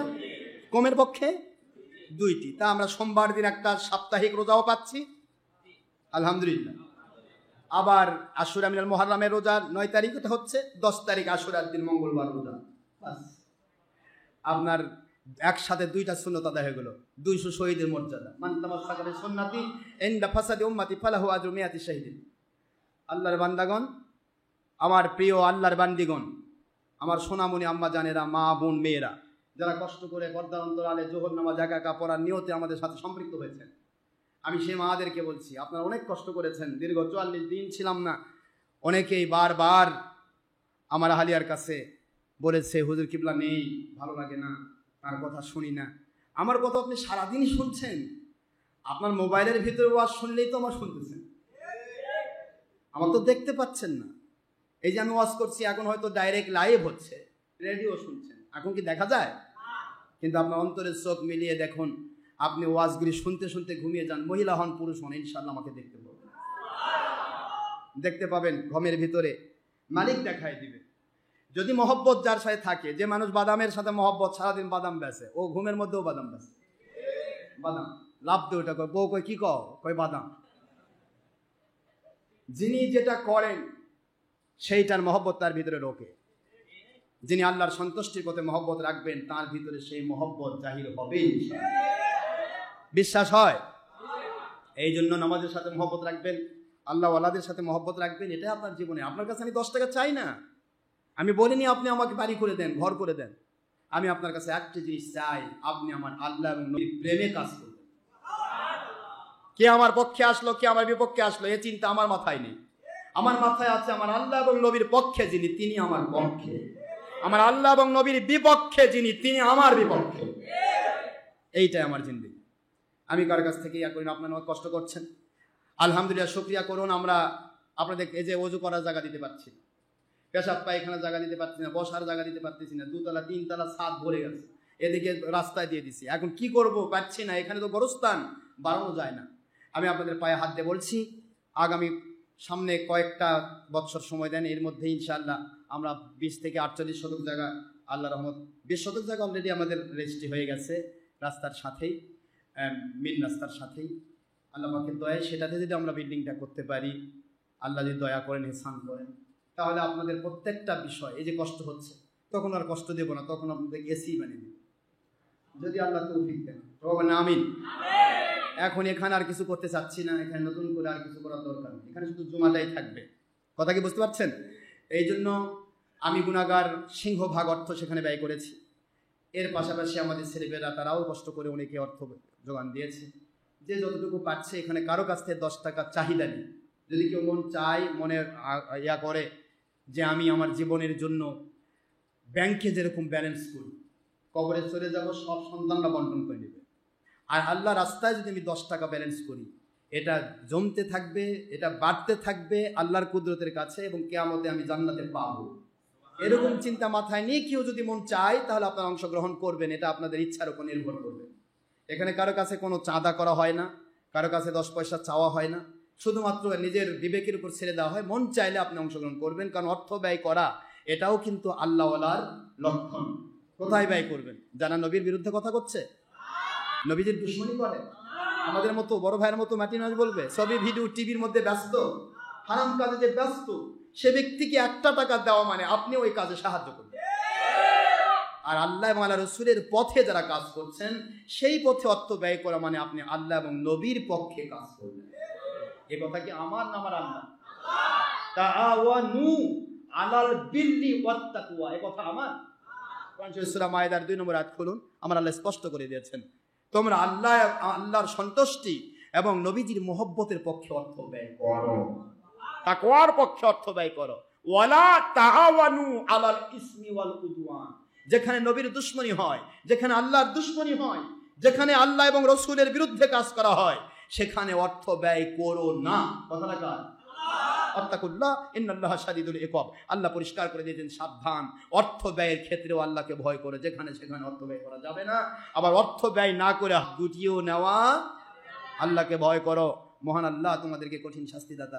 এই জন্য আমি বলবো, আস-সাখিউ হাবিবুল্লাহ ওয়ালাউ কানা ফাসিকা। নবীজি পাক সাল্লাল্লাহু আলাইহি ওয়াসাল্লামের সহিহ হাদিস, যারা আল্লাহর রাস্তায় অর্থ ব্যয় করে তারা আল্লাহর বন্ধু হয়ে যায়, যদিও তাদের গুনাহ থাকে। জোরে বলুন সুবহানাল্লাহ। আল বখিলু আদুবুল্লাহ, বখিল আল্লাহর দুশমন, ওয়ালাউ কানা আবিদা, যদিও দুনিয়ার সব ইবাদত করেছে কিন্তু কৃপণ, কাঞ্জুস, অর্থ আল্লাহর পথে ব্যয় করতে নিজেকে গুটিয়ে রাখে, নিজের সন্তান সন্ততিদের জন্য সব টাকা ম্যানেজ করে রাখে, কিন্তু আল্লাহ এবং রসুলের পক্ষে কোনো অর্থ ব্যয় করে না। এমন মানুষগুলি যদি ইমানদার, আবেদের আবেদ, সারাদিন ইবাদতে মশগুল থাকে, তবু নবীজি বলেছেন তারা আল্লাহর শত্রু। নাউযুবিল্লাহ পড়বেন না জোরে? এই জন্য এক একটা পথে এক একজনকে আল্লাহ পাক কবুল করেছেন। সাহাবায়ে কেরাম রাদিয়াল্লাহু আনহুম অর্থ ব্যয় করতে পারতেন না, বাড়িতে খেজুর আছে 3টা, 2টা খাইছে, একটা ব্যয় করেছে। সুবহানাল্লাহ পড়বেন না জোরে? এগুলি করা যায়। আপনাদের ক্ষেত্রে আরজ করছি, অর্থ আল্লাহর পথে ব্যয় করবেন, করতে গিয়ে ওই গরিব মিসকিনের অত অর্থ দরকার না। আপনি বাড়িতে একটা মাটির ব্যাংক বানাবেন, মাটির ব্যাংক রেখে দিলেন, স্ত্রীকে বললেন যখন সন্তানকে পড়াতে নিয়ে যাচ্ছ, হঠাৎ করে অ্যাক্সিডেন্ট হয়, আল্লাহ করে দিতে পারেন না? হুজুর বলেছেন, as-সাদাকাতু তারুদ্দুল বালা, সদকা বালা মুসিবত দূর করে দেয়। তুমি যাওয়ার পথে 1টা টাকা 10টা টাকা ওই মাটির ব্যাংকে রেখে দিয়ে বলো, আল্লাহ আমি আপনার রাস্তায় ব্যয় করলাম, আমি যাচ্ছি লেখাপড়া করতে, আমি যাচ্ছি চাকরি করতে, আমি যাচ্ছি অমুক জায়গায়, আল্লাহ রাস্তাঘাটের বিপদ থেকে আপনি উদ্ধার করেন। নবীজির হাদিস সহিহ, কোনো সন্দেহ অবকাশ নেই। ওই 10টা টাকা ওখানে ব্যয় করে চলে গেলেন, আপনি আসা পর্যন্ত হেফাজতের মালিক আল্লাহ হয়ে যাবেন।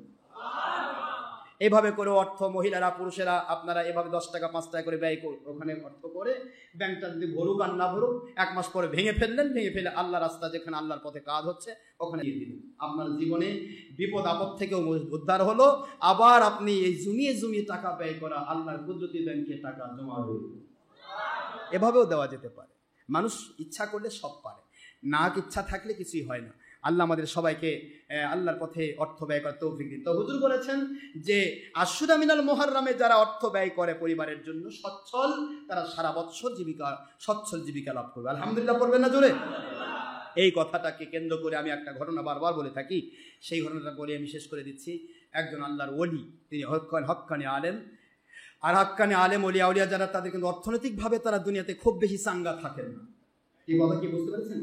চাঙ্গা না, চলে এই পর্যন্ত, আমি গুনাহগার, চলছে, টাকা পয়সা যতটুকু মাহফিল থেকে পাই, আমি তো চুক্তি করি না, এগুলি আপনাদের পথে আল্লাহর রাস্তায় আমি ব্যয় করি, এই চলছে। এখনো পর্যন্ত আমি একটা বাড়িও করি নাই, 10 বিঘা জায়গাও কিনি। অথচ আমার সাথে যারা দ্বিতীয় তৃতীয় 22 নম্বর বক্তা হিসেবে ওয়াজ করে, তারা 3-4টা বাড়ি কেনা হয়ে গেছে। গাড়ি তো পিছে পিছে ঘোরে, কিন্তু আমার কিন্তু একটা চড়ার গাড়িও এখনো নেই। আমি চাই যে আমি কি করে মালিকের পথে কাজ করব, চেষ্টা করি যতটুকু সম্ভব। তো আল্লাহর ওলি হক্কানি আলিম তিনি চিন্তা করলেন যে আল্লাহর হাবিব বলেছেন অর্থ যদি এই দিন সচ্ছল জীবিকা অর্জন করা যায়, তাহলে নাকি আল্লাহ পাক রব্বুল আলামিন গোটা বৎসর সচ্ছল জীবিকা দান করবেন। এখানে কয়েকটা কথা, এখানে শিক্ষা রয়েছে, এই শিক্ষাগুলি আমি আপনাদের ক্ষেত্রে আরজ করে আমি শেষ করছি। কষ্ট হবে না তো? তো এখানে লোকটি এলাকার একজন কাজী ছিল, কাজীর কাছে। কাজী অত্যন্ত ধনী মানুষ ছিলেন। কাজী তৎকালীন সময়ের কাজী ছিল বিচারক, আর বিয়া আলা কাজী নাকি, বিয়া দেয় তো কাজী, আর এটাও কাজী। তখনকার কাজী ছিল কি? বিচারপতি। বিচারপতি কি অত্যন্ত টাকাওয়ালা, পয়সাওয়ালা। তার কাছে গেলেন, গিয়ে বললেন যে কাজী সাহেব, আমি আমার পরিবারের জন্য রাসূল পাক সাল্লাল্লাহু আলাইহি ওয়াসাল্লামের একটা হাদিসকে ফলো করতে চাই। আল্লাহর হাবিবের একটা সুন্নাত 100 শহীদের মর্যাদা হুজুর বলেছেন, আর একটা কথা হলো যে নবীজি বলেছেন সচ্ছল জীবিকা গোটা বছর দান করবেন। তো এই দিনে আশুরা মিনাল মুহররমের রোজা রাখবো আমি, তো দয়া করে যদি আপনি আমাকে দুটি ব্যাপার আছে, আমাকে যদি ধার দেন তাহলে আপনি 10 কেজি, তখন তো 10 কেজি ছিল না, 10 আটা, 10 গোশত এবং এগুলি রান্না করার জন্য হাওয়াজ পেঁয়াজ মশলার জন্য 2 দিরহাম যদি আপনি আমাকে হাদিয়া করেন, হাদিয়া না করলে আমাকে ধার দেন, ঋণ দেন, আমি সচ্ছল হলে আল্লাহ পাক যদি দয়া করেন আমি আপনাকে পেমেন্ট করব। তো কাজী সাহেব তাকে একটু আশ্বাস দিলেন, ঠিক আছে আপনি সময় পাইলে আপনি আসেন, ফজরে আসেন, দেখব। উনি ফজরে গেলেন। ফজরে যাওয়ার পরে বললেন আপনি জোহরে আসেন। কষ্ট হচ্ছে না তো আপনাদের? জোহরে যাওয়ার পরে, মনে করি সোমবার দিন, জোহরে যাওয়ার পরে এবার চিন্তা করছে সামনে সোমবার না, 9 তারিখ, উনি 10 তারিখের প্রস্তুতি নিচ্ছেন, কারণ 9 তারিখ রাত্রেই তো খেতে হবে। সচ্ছল খাবার তো আর দিনের বেলা খাওয়া যাবে না, যাবে? 9 তারিখ দিনগত রাত, মাগরিবের পর থেকে 10 তারিখ শুরু হয়, তো 10 তারিখের রাতে তো খেতে হবে। সেই মোতাবেক তিনি গেলেন। যাওয়ার পরে তারপরে কাজী সাহেব এক কথায় বললেন, জোহরে যাওয়ার পর বলে আমি তো আপনার জন্য কিছু করতে পারি নাই, আপনি আসরে আসেন। আসরে যাওয়ার পরে বললেন মাগরিবে আসেন। মাগরিবে যাওয়ার পরে তখন বললেন এশায় আসেন, দেখি কিছু করতে পারি। এশা নামাজে যাওয়ার পরে বলতেছেন আমি তো সারাদিন খুব এই চেষ্টা করেছি, কিন্তু আসলে আপনার জন্য আমি কিছু করতে পারিনি, মন কিছু নেবেন না। তো আল্লাহর ওলিদের সাথে দুর্ব্যবহার আল্লাহ পাক পছন্দ করেন না। আপনি পারবেন না বলেন আমি পারবো না, এক কথায় শেষ। কিন্তু এই যে আপনার ছলচারি করা বা ধোকা দেওয়া, মান গস্সা ফালাইসা মিন্না, এই ধোকাটা তিনি দিলেন। এশা নামাজ হয়ে গেল, এখন তো আর আশুরা মিনাল মুহররমের রাত শুরু হয়ে গেছে, সামনে আশুরার রোজা রাখতে হবে, খেতে হবে। কথা বুঝতেছেন তো নাকি? তো তিনি আসলে হুজুর পাক সাল্লাল্লাহু আলাইহি ওয়াসাল্লামের হাদিস ফলো করতে না পারলে অনেক আল্লাহর ওলিরা আছেন তারা কেঁদে ফেলেন। অজান্তেই তার চোখ দিয়ে পানি বের হয়ে গেল, হাওমা করে কাঁদতে লাগলেন। কাঁদতে কাঁদতে বাড়ি থেকে, ওখান থেকে কাজীর বাড়ি থেকে বের হয়ে আসতেছে। আসার পথে উনি লক্ষ্য করেন নাই, কিন্তু আসার পথে ওখানেই ছিল একটা খ্রিস্টানের বাড়ি। খুব গুরুত্বের সাথে শুনে, এগুলো আপনারা শোনা ঘটনা, তারপর আমি বলছি, কারণ যেহেতু আশুরা মিনাল মুহররমের গুরুত্ব বোঝাতে গেলে এই কথাগুলো আমাদের বলতেই হয়। তো খ্রিস্টানের বাড়ি, খ্রিস্টান মানুষ, আহলে কিতাব, তিনি ওই রাতের বেলা, গরম তো, গরমের কাল, একটু বাতাস খাওয়ার জন্য দহলিজে, দরজার সামনে বারান্দায়, বেলকুনি যেটা, বারান্দায় বের হয়েছেন। তো হয়ে দেখেন যে একটা বৃদ্ধ আলেম মানুষ, তিনি শব্দ করে কাঁদছেন। এই কান্নাটা তিনি লক্ষ্য করলেন, অর্থাৎ আল্লাহ পাকই তাকে কুদরত দিয়ে লক্ষ্য করালেন। আসলে তো তার লক্ষ্য করার কথা না, খ্রিস্টান কি করে লক্ষ্য করবে? তো মালিক যেটা করবেন সেটাই তো হবে। তো মালিক খলিক রব আল্লাহ সুবহানাহু ওয়া তাআলা তার দিকে রহমতের দৃষ্টি দিলেন। আল্লাহ যে বলেছেন ইল্লা তানফিরু ইউআযিবুকুম আযাবান আলিমা ওয়া ইস্তাবদিল কওমান গায়রাকুম ওয়া লা তাদুরুহু শাইআ। সূরাতুত তাওবার 6 রুকুর ভিতরে আমার আল্লাহ স্পষ্ট করেছেন যে যদি তোমরা আল্লাহর সন্তুষ্টির পথে নিজেকে নিয়োজিত না করো, অভিযান না করো, আমি আল্লাহ তোমাদের জায়গা থেকে তোমাদেরকে সরে দেব, আর ওই জায়গাতে আমি আল্লাহ পাক অন্য কাউকে, বাতিলকে হক বানায়া ওই জায়গা আমি দখল করাই দেব। সুবহানাল্লাহ বলেন। ওই জায়গা আমি পরিবর্তন করে দেবো। ইস্তাবদিল কওমান গায়রাকুম, অন্য কোনো জাতিকে ওই জায়গায় আমি স্থান করে দেব, আর তোমাদেরকে আমি ফেলে দেব। দরকার নেই, তুমি যখন আমার দরকার মনে করছো না, তুমি চলে যাও। এই জন্য কেউ বড় হয়ে চিন্তা করবেন আমি কিবা হয়েছি, আপনার মতো বা আমার মতো হাজার হাজার লাখ লাখ ডক্টর আশরাফ সিদ্দিকী 1 সেকেন্ডে তৈরি করার ক্ষমতা আমার নারীকে রয়েছে। যেটা বলুন সুবহানাল্লাহ। এই জন্য কেউ মনে করবেন না আমি কি ব্যথা হয়েছি, আমি ছাড়া উপায় নেই, এটাও বলা যাবে না। আবার কাউকে নেগলেক্ট করা যাবে না। আল্লাহ দয়া করেছেন তিনি এই হয়েছেন, আল্লাহ দয়া করেছেন তিনি পেয়েছেন, এটা বলতে হবে। তো খ্রিস্টানের দৃষ্টি তার দিয়ে গেল। খ্রিস্টান ব্যক্তি ডাক দিয়ে বলে, বৃদ্ধ শুভ্র দাড়ি পাকা দাড়িওয়ালা মানুষ, আপনি রাতের অন্ধকারে কাঁদেন কেন? কাঁদার কারণটা কি? কেন কাঁদতেছেন? নিশ্চয়ই কোনো কারণ রয়েছে। লোকটি বলে, আল্লাহর বান্দা খ্রিস্টান মানুষ আপনি, আমার নিজের জাতি ভাই, আমার মুসলমান কাজী আমার ব্যথা বুঝলো না, আমার নবীজির হাদিস মানা আমার জন্য কঠিন করে দিল। আপনি কি বুঝবেন? আপনি তো খ্রিস্টান মানুষ, খ্রিস্টান কি করে আপনি আমার এই নবীজির হাদিসের মর্যাদা বুঝবেন? আমি বড় ব্যথায় রয়েছি। উনি ফজরে বাদ দিলেন জোহর, জোহর বাদ দিলেন আসর, আসর গেল মাগরিব, এশা নামাজের পর বলতেছেন সম্ভব নয়, এখন আমি কোথায় যাব রাতের অন্ধকারে? আমি কি করে নবীজির হাদিস ফলো করব? কি করে আমি এই আশুরা মিনাল মুহাররমের জন্য আমার পরিবারের জন্য সচ্ছল জীবিকার ব্যবস্থা করব? এইটা যে করতে পারছি না, যার কারণে আমার মালিকের কাছে আমি কাঁদতেছি। আমার কান্না কোনো মানুষের কাছে নয়, আমার কান্না আমার মালিকের কাছে। সুবহানাল্লাহ। নিশ্চয় আমার মালিক কোনো ব্যবস্থা করবেন, নিশ্চয় আমার আল্লাহ কোনো ব্যবস্থা করবেন, তিনি দয়া করা ছাড়া আমার এই মুহূর্তে আর কিছু করার নেই। খ্রিস্টান বলে, ভাইজান মন খারাপ করবেন না, আমি হতে পারি খ্রিস্টান, মুসলমান নই, কিন্তু আমি আপনার ব্যথা জানতে পারি, তো একটু দয়া করে ব্যথাটা বলুন। তিনি বললেন, সব কথা খুলে বললেন, আমি 10 কেজি আটা, 10 সের গোশত, 2 দিরহাম চেয়েছিলাম আমার পরিবারের সচ্ছল জীবিকার জন্য, যাতে করে আমার নবীজির হাদিস ফলো হয়ে যায়। আগামী 1 বছর আমার আল্লাহ দয়া করে নবীজির কথা মোতাবেক, আমার আখিরি নবীর কথা যেহেতু ইউনিভার্সাল টু চিরন্তন সত্য, আমার পুরা বছরটা আমার আল্লাহ সচ্ছল জীবিকার ব্যবস্থা করে দিবে। খ্রিস্টান বলতে লাগলেন, আল্লাহর বান্দা টেনশন করবেন না, আমি খ্রিস্টান হতে পারি, আমি যদি আপনাকে ওই পরিমাণ অর্থ দেই, আমি যদি আপনাকে এই পরিমাণ খাবার দেই, সচ্ছল জীবিকার অর্থ ব্যবস্থা করি, তাহলে কি আপনি গ্রহণ করবেন? তিনি বললেন, আখির রাসূল হুজুর পাক সাল্লাল্লাহু আলাইহি ওয়াসাল্লাম তিনি ইহুদি খ্রিস্টানদের বাসায় দাওয়াত পর্যন্ত খেয়েছেন তাদের কালেমা পড়ানোর আশায়। সুবহানাল্লাহ বলেন। আপনি খ্রিস্টান মানুষ, আমার আপত্তি নেই, তবে অর্থ দিবেন এই আশায় আমি কিছুদিন পর আপনাকে আমি পেমেন্ট দেব। সুবহানাল্লাহ।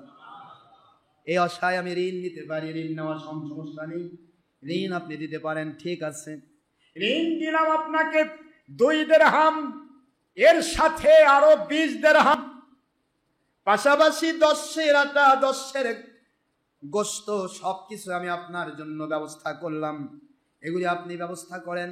নিয়ে তিনি বাড়ির দিকে গেলে, সংক্ষেপ করে দিলাম, তাড়াতাড়ি শেষ করে দেয়। নিয়ে বাড়িতে যাওয়ার পর সেহরি খাবেন, সেহরির জন্য রান্না বাড়া শুরু হবে। তাহাজ্জুদের মধ্যে আমার আল্লাহ কুদরতের কাছে দুখানা হাত তুলে বলে, আল্লাহ কাজী আমাকে বঞ্চিত করেছে, খ্রিস্টান আমাকে আপনার দয়া তার উপর নাজিল হয়ে আমাকে ব্যবস্থা করেছে। ও আল্লাহ, ওই খ্রিস্টানকে আপনি দয়া করে মুসলমানের মর্যাদা না দেওয়া পর্যন্ত আমি এই আশুরা মিনাল মুহাররমের কোনো খাবার খাবো না। লা ইয়ারুদ্দু তাকদীরু ইল্লা বিদ-দুআ, দোয়ার মাধ্যমে সে তকদির পরিবর্তন হয়ে যায়। খ্রিস্টান ব্যক্তির ভিতরে আল্লাহ প্রদত্ত ইসলামের জজবা পয়দা হয়ে গেল। ঘুমের ভিতরে খ্রিস্টান স্বপ্ন দেখতেছে, ঘুমের ভিতরে সেই কাজী সাহেব স্বপ্ন দেখতেছে। কাজী সাহেব স্বপ্ন দেখে দৌড় দিয়ে খ্রিস্টানের বাসায় এসে ডাক ছাড়ে, ও খ্রিস্টান পাদ্রী দরজা খোলো। খ্রিস্টান পাদ্রী বলে, আমার কাজী ভাই দীর্ঘ কত বছর হয়ে গেল পাশাপাশি রয়েছি, একটি দিন তো আপনাকে আমার পাশে দেখলাম না, আমার দরজায় ডাক দেওয়া দেখলাম না। আজকে হঠাৎ করে সকাল না হতেই কেন ডাকছো ভাই? ব্যাপার কি, তোমার কি ঘটেছে? বলে গত রাত্রে তুমি যে নেক আমলটা করেছো, ওই নেক আমলটা 1 লক্ষ মতান্তরে 2 লক্ষ দিরহাম দিয়ে আমার কাছে বিক্রি করে দাও। কয় লক্ষ? 1 লাখই ধরি, 1 লক্ষ দিরহাম। ভাই আমি তোমাকে 1 লক্ষ দিরহাম দেব, তুমি দয়া করে গত রাত্রে যে আমলটা করেছো ওই আমলটা আমার কাছে বিক্রি করো। খ্রিস্টান কয় কি আমল করলাম তার মূল্য 1 লাখ দিরহাম, 1 লাখ রৌপ্য মুদ্রা? কি বলেন আপনি? কি হয়েছে বলুন ভালো করে। কাজী বলে ভাই জানলেন, জান্নাত কাফেরের জন্য নয়, জান্নাত কোন খ্রিস্টানের জন্য নয়, ইহুদির জন্য নয়, হিন্দুর জন্য নয়, মুশরিকের জন্য নয়। জান্নাত হচ্ছে ইন্নাল্লাযীনা আমানু ওয়া আমিলুস সালিহাতি কানাত লাহুম জান্নাতুল ফিরদাউসি নুজুলা।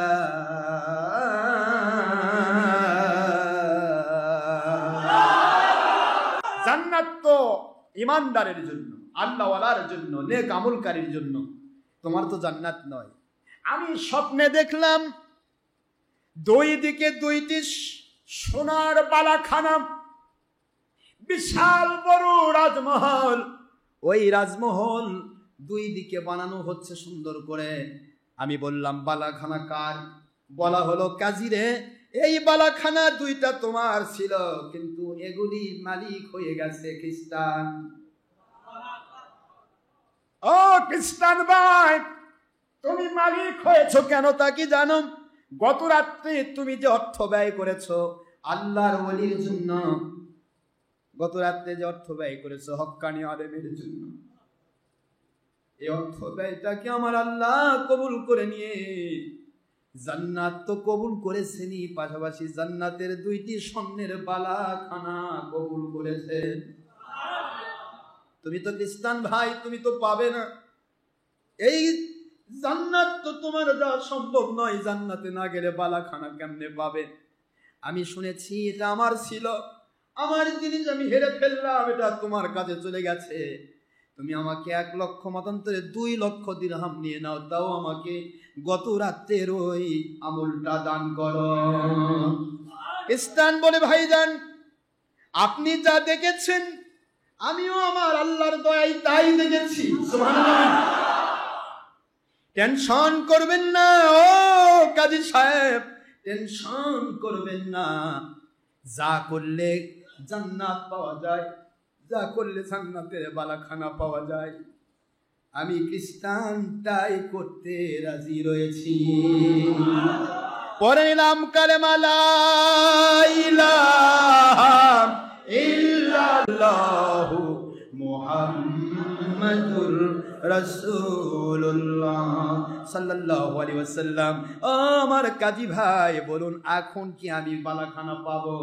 কাজী মুখটা বেঁকা করে বলেন, হ্যাঁ ভাই, এখন তুমি মুমিন হয়েছো, এখন তুমি আল্লাহর কাছে কবুল হয়ে গেছো, তুমি অবশ্যই বালাখানা পাবে। কাজী সাহেবরা মাত্র 2 দিরহাম আর 10-20 দিরহাম 22 দিরহাম দিলাম। 10-এর আদা 10-এর গোশতের দাম অতিরিক্ত 10 দিরহাম হবে না, এর জন্য তুমি 1 লক্ষ টাকা আজকে দিতে যাচ্ছ। অথচ কালকে এটা যদি দিতে ওই মানুষটা ভালোভাবে আল্লাহর কাজ করতে পারত। তুমি দাও নাই, মালিক তোমাকে কবুল করে নাই। আমার মালিক আমাকে কবুল করেছেন, খ্রিস্টান থেকে মুসলমান বানিয়েছেন। ওইটা দেবেন এই জন্য, কারণ আমি নিয়ত করে নিয়েছিলাম আমার এই আল্লাহর ওলির জন্য, যার জন্য আমি এত বড় মর্যাদা পেলাম, তার জন্য আমি খ্রিস্টান জান্নাতের মর্যাদা পাচ্ছি, মুসলমানের মর্যাদা পাইলাম, যার জন্য বালাখানা দুনিয়াতে দেখতে পেলাম জান্নাতের ভিতরে। ওই ব্যক্তিকে আমি যতদিন পৃথিবীতে আমার সম্পদ থাকবে তার পরিবারের জন্য প্রতিদিন আমি এই পরিমাণ অর্থ আমার পক্ষ থেকে আমি ব্যয় করব।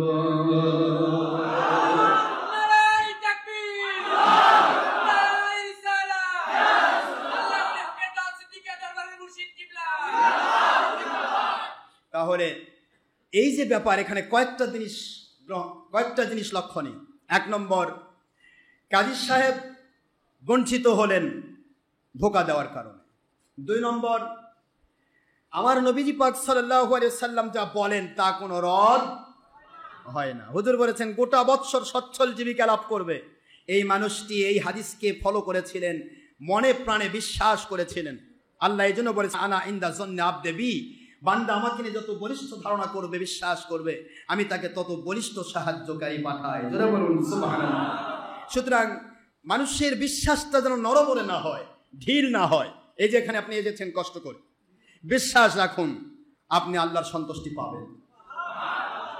তাছাড়া এই নন এসি মসজিদে এসে রোদের মধ্যে তাপ খাওয়া এসি মসজিদ বাদ দিয়ে সম্ভব নয়। এটা উদ্দেশ্য আমরা আল্লাহকে পাওয়ার জন্য এসেছি। আসুন, এই জন্য ওইখানে কয়েকটা বিষয়। 1 নম্বর হলো, কাউকে ধোঁকা দিলে সে যদি উন্নত মান আল্লাহওয়ালাও হয়, সে ব্যক্তি আল্লাহর কাছে রহমত থেকে বঞ্চিত হয়। ঠিক না? ঠিক করে।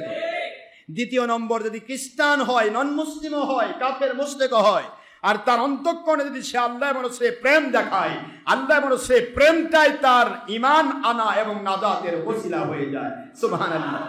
3য়ত, আমার নবী পাক সাল্লাল্লাহু আলাইহি ওয়াসাল্লাম বলেছেন, এই হাদিস ফলো করলে সারা বছর সত্য জীবিকা অর্জন করবে।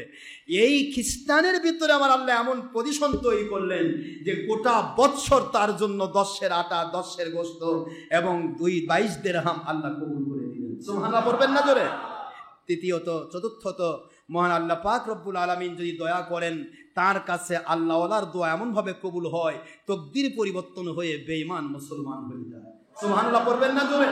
এইভাবে করে প্রত্যেকটা বিষয়কে কেন্দ্র করে আমাদেরকে শিখতে হবে। আল্লাহ পাক আমাদের সবাইকে আল্লাহর সন্তুষ্টির পক্ষে কবুল করুন। আশরা মিনাল মুহররমের রোজা সোমবার এবং মঙ্গলবার রাখার তৌফিক দিন। পাশাপাশি হুজুর বলেছেন, মান সামা ইয়াউমে আশুরা আহতাসিবু আলাল্লাহি আন ইউকাফিরা আস-সানাতা আল্লাতী ক্বাবলা ওয়াস-সানাতা আল্লাতী বা'দা। হুজুর বলেছেন, যে ব্যক্তি আশুরা রোজা রাখলো, সে ব্যক্তিকে আমি আল্লাহর হাবিব বলছি, আমার আল্লাহর কাছে দোয়া করছি, তার পূর্বের 1 বছর, পরের 1 বছর, এই 2 বছরের পুরা গুনাহ যেন আল্লাহ পাক মাফ করে দেন। সুবহানাল্লাহ। হুজুর যা বলেছেন তা হবে। সুবহানাল্লাহ পড়বেন না জোরে? আমার নবীজি পাক সাল্লাল্লাহু আলাইহি ওয়াসাল্লাম যা দোয়া করেছেন তা মিস নেই, হবে ইনশাআল্লাহ। আমরা দোয়া করি আল্লাহর হাবিবের সাথে মহব্বতের সাথে আমরা সম্পৃক্ত থাকবো। আমরা কারো দুশ্মন নই ভাইজান। আল্লাহ এবং নবীজির পক্ষে যারা, সে মহাশত্রু হোক, আমি তাকে মাথার তাজ বলবো। আর আল্লাহ এবং রসুলের দুশ্মনী কথা যে বলবে, সে আমার মহা বন্ধু হোক, তাকে আমি বন্ধু বানাবো না। তিনি আমার কিয়ামত পর্যন্ত, মৃত্যু পর্যন্ত আমার আল্লাহ এবং নবীজির কারণে তার আমার শত্রু। কথা ঠিক না? ঠিক না? তার সাথে বন্ধুত্ব আমার থাকবে না। জান যাবে, একবার যাবে, প্রতিদিন যাবে না, একবার। কয়বার যাবে বলুন তো? একবার যাবে, সেটা আমার মালিকের জন্যই যাবে। কোনো টেনশন নেই। আমরা সবাই আল্লাহর পক্ষে কাজ করবো। আমার সোনামণি আম্মা জানে না, মা, মেয়ে, বোনেরা, আপনাদের খেদমত আরজ করছি, আপনারাও আল্লাহর সন্তুষ্টির পক্ষে কাজ করুন। আর কারো কোনো জিদ করবেন না, জিদ দরকার নেই। কেউ যদি বাতিল পথে থাকতে চায়, ওকে থাকতে দিন। কি ঠিক না? ঠিক করে বাবা, তোর পথে তুই থাক, আলহামদুলিল্লাহ। যদি ভালো লাগে আয়, না হলে তুই থাক, তোর সাথে ঝগড়া বিবাদ নেই। তবে যদি বলিস তুই হক পথে আসিস, তাহলে আমাদের দলিল দেখা। কি ঠিক আছে না? বাস যথেষ্ট, আর কিছু দরকার নেই। ঝগড়া বিবাদ করবেন না। কে কোথায় থাকবে? যদি এজিদ বাহিনী না থাকে, তাহলে হুসাইন বাহিনী শহীদ হবে কেমন? কথা বল না। যদি আবু জাহেল বাহিনী না থাকতো, আমার আখির রাসূল সাল্লাল্লাহু আলাইহি ওয়াসাল্লাম সাহাবায়ে কেরামনে সারা জগৎ দখল করতেন কেমনে? বিজয় লাভ করতেন কেমনে? থাকা লাগবে তো। কি কথা ঠিক না? ঠিক। যদি ফিল্ডে যদি আপনি একাই থাকেন, তো গোল দিবেন কার? কথা কেন? গোল দেওয়ার জন্য মানে অন্য পার্টি লাগবে না? এই জন্যই বাতিল ফেরকা লাগবে। বাতিল ফেরকা অন্ধকার, হক ফেরকা কি আলো। আলোর বিরুদ্ধে অন্ধকার সারা জীবনই থাকবে। বাতিল ফেরকা সারা জীবন আলোর বিরুদ্ধে। কিয়ামত পর্যন্ত সূর্যের বিরুদ্ধে যেমন রাতের অন্ধকার, বাতিল 72 ফেরকা তেমনি হকের সূর্য আল্লাহওয়ালাদের বিরোধী থাকবে। টেনশনের কোনো কারণ নাই। তবে সূর্য ডুববে না, সূর্য ওই উঠতেই থাকবে। কি ঠিক না? ঠিক। আর বাতিল ফেরকা অন্ধকার, অন্ধকার অন্ধকারেই থাকবে, ও আর কোনোদিন আলো হবে না। কি ঠিক না? ঠিক। আসেন, আল্লাহ আমাদের বোঝার তৌফিক দিন। আমরা আল্লাহর সন্তুষ্টির পক্ষে কবুল হয়, নবীজির পক্ষে, আল্লাহর পক্ষে সত্যিকার ইসলাম, যে ইসলাম মানলে আল্লাহ খুশি হয়ে দুনিয়াতে শান্তি, আখিরাতে মুক্তি দেওয়ার ওয়াদা করেছেন, এমন ধরনের ইসলাম মানার তৌফিক দেন আল্লাহ দান করেন। সবাই আমিন। ওমা আলাইনা ইল্লাল বালাগুল মুবিন। হাদা মা ইনদি মা ইয়ানফাদু মা ইনদাল্লাহি ওয়া রাসূলিহি সাল্লাল্লাহু আলাইহি ওয়াসাল্লাম। সুবহানাকাল্লাহুম্মা ওয়া বিহামদিকা আশহাদু আল্লা ইলাহা ইল্লা আনতা আস্তাগফিরুকা ওয়া আতুবু ইলাইকা। যিনারা সুন্নত নামাজ আদায় করেন নাই, অনুগ্রহপূর্বক ক্বাবলাল জুমআহ 4 রাকাত সুন্নতে মুআক্কাদা আদায় করুন, সময় 5 মিনিট। আসসালামু আলাইকুম ওয়া রাহমাতুল্লাহি তাআলা ওয়া বারাকাতুহু।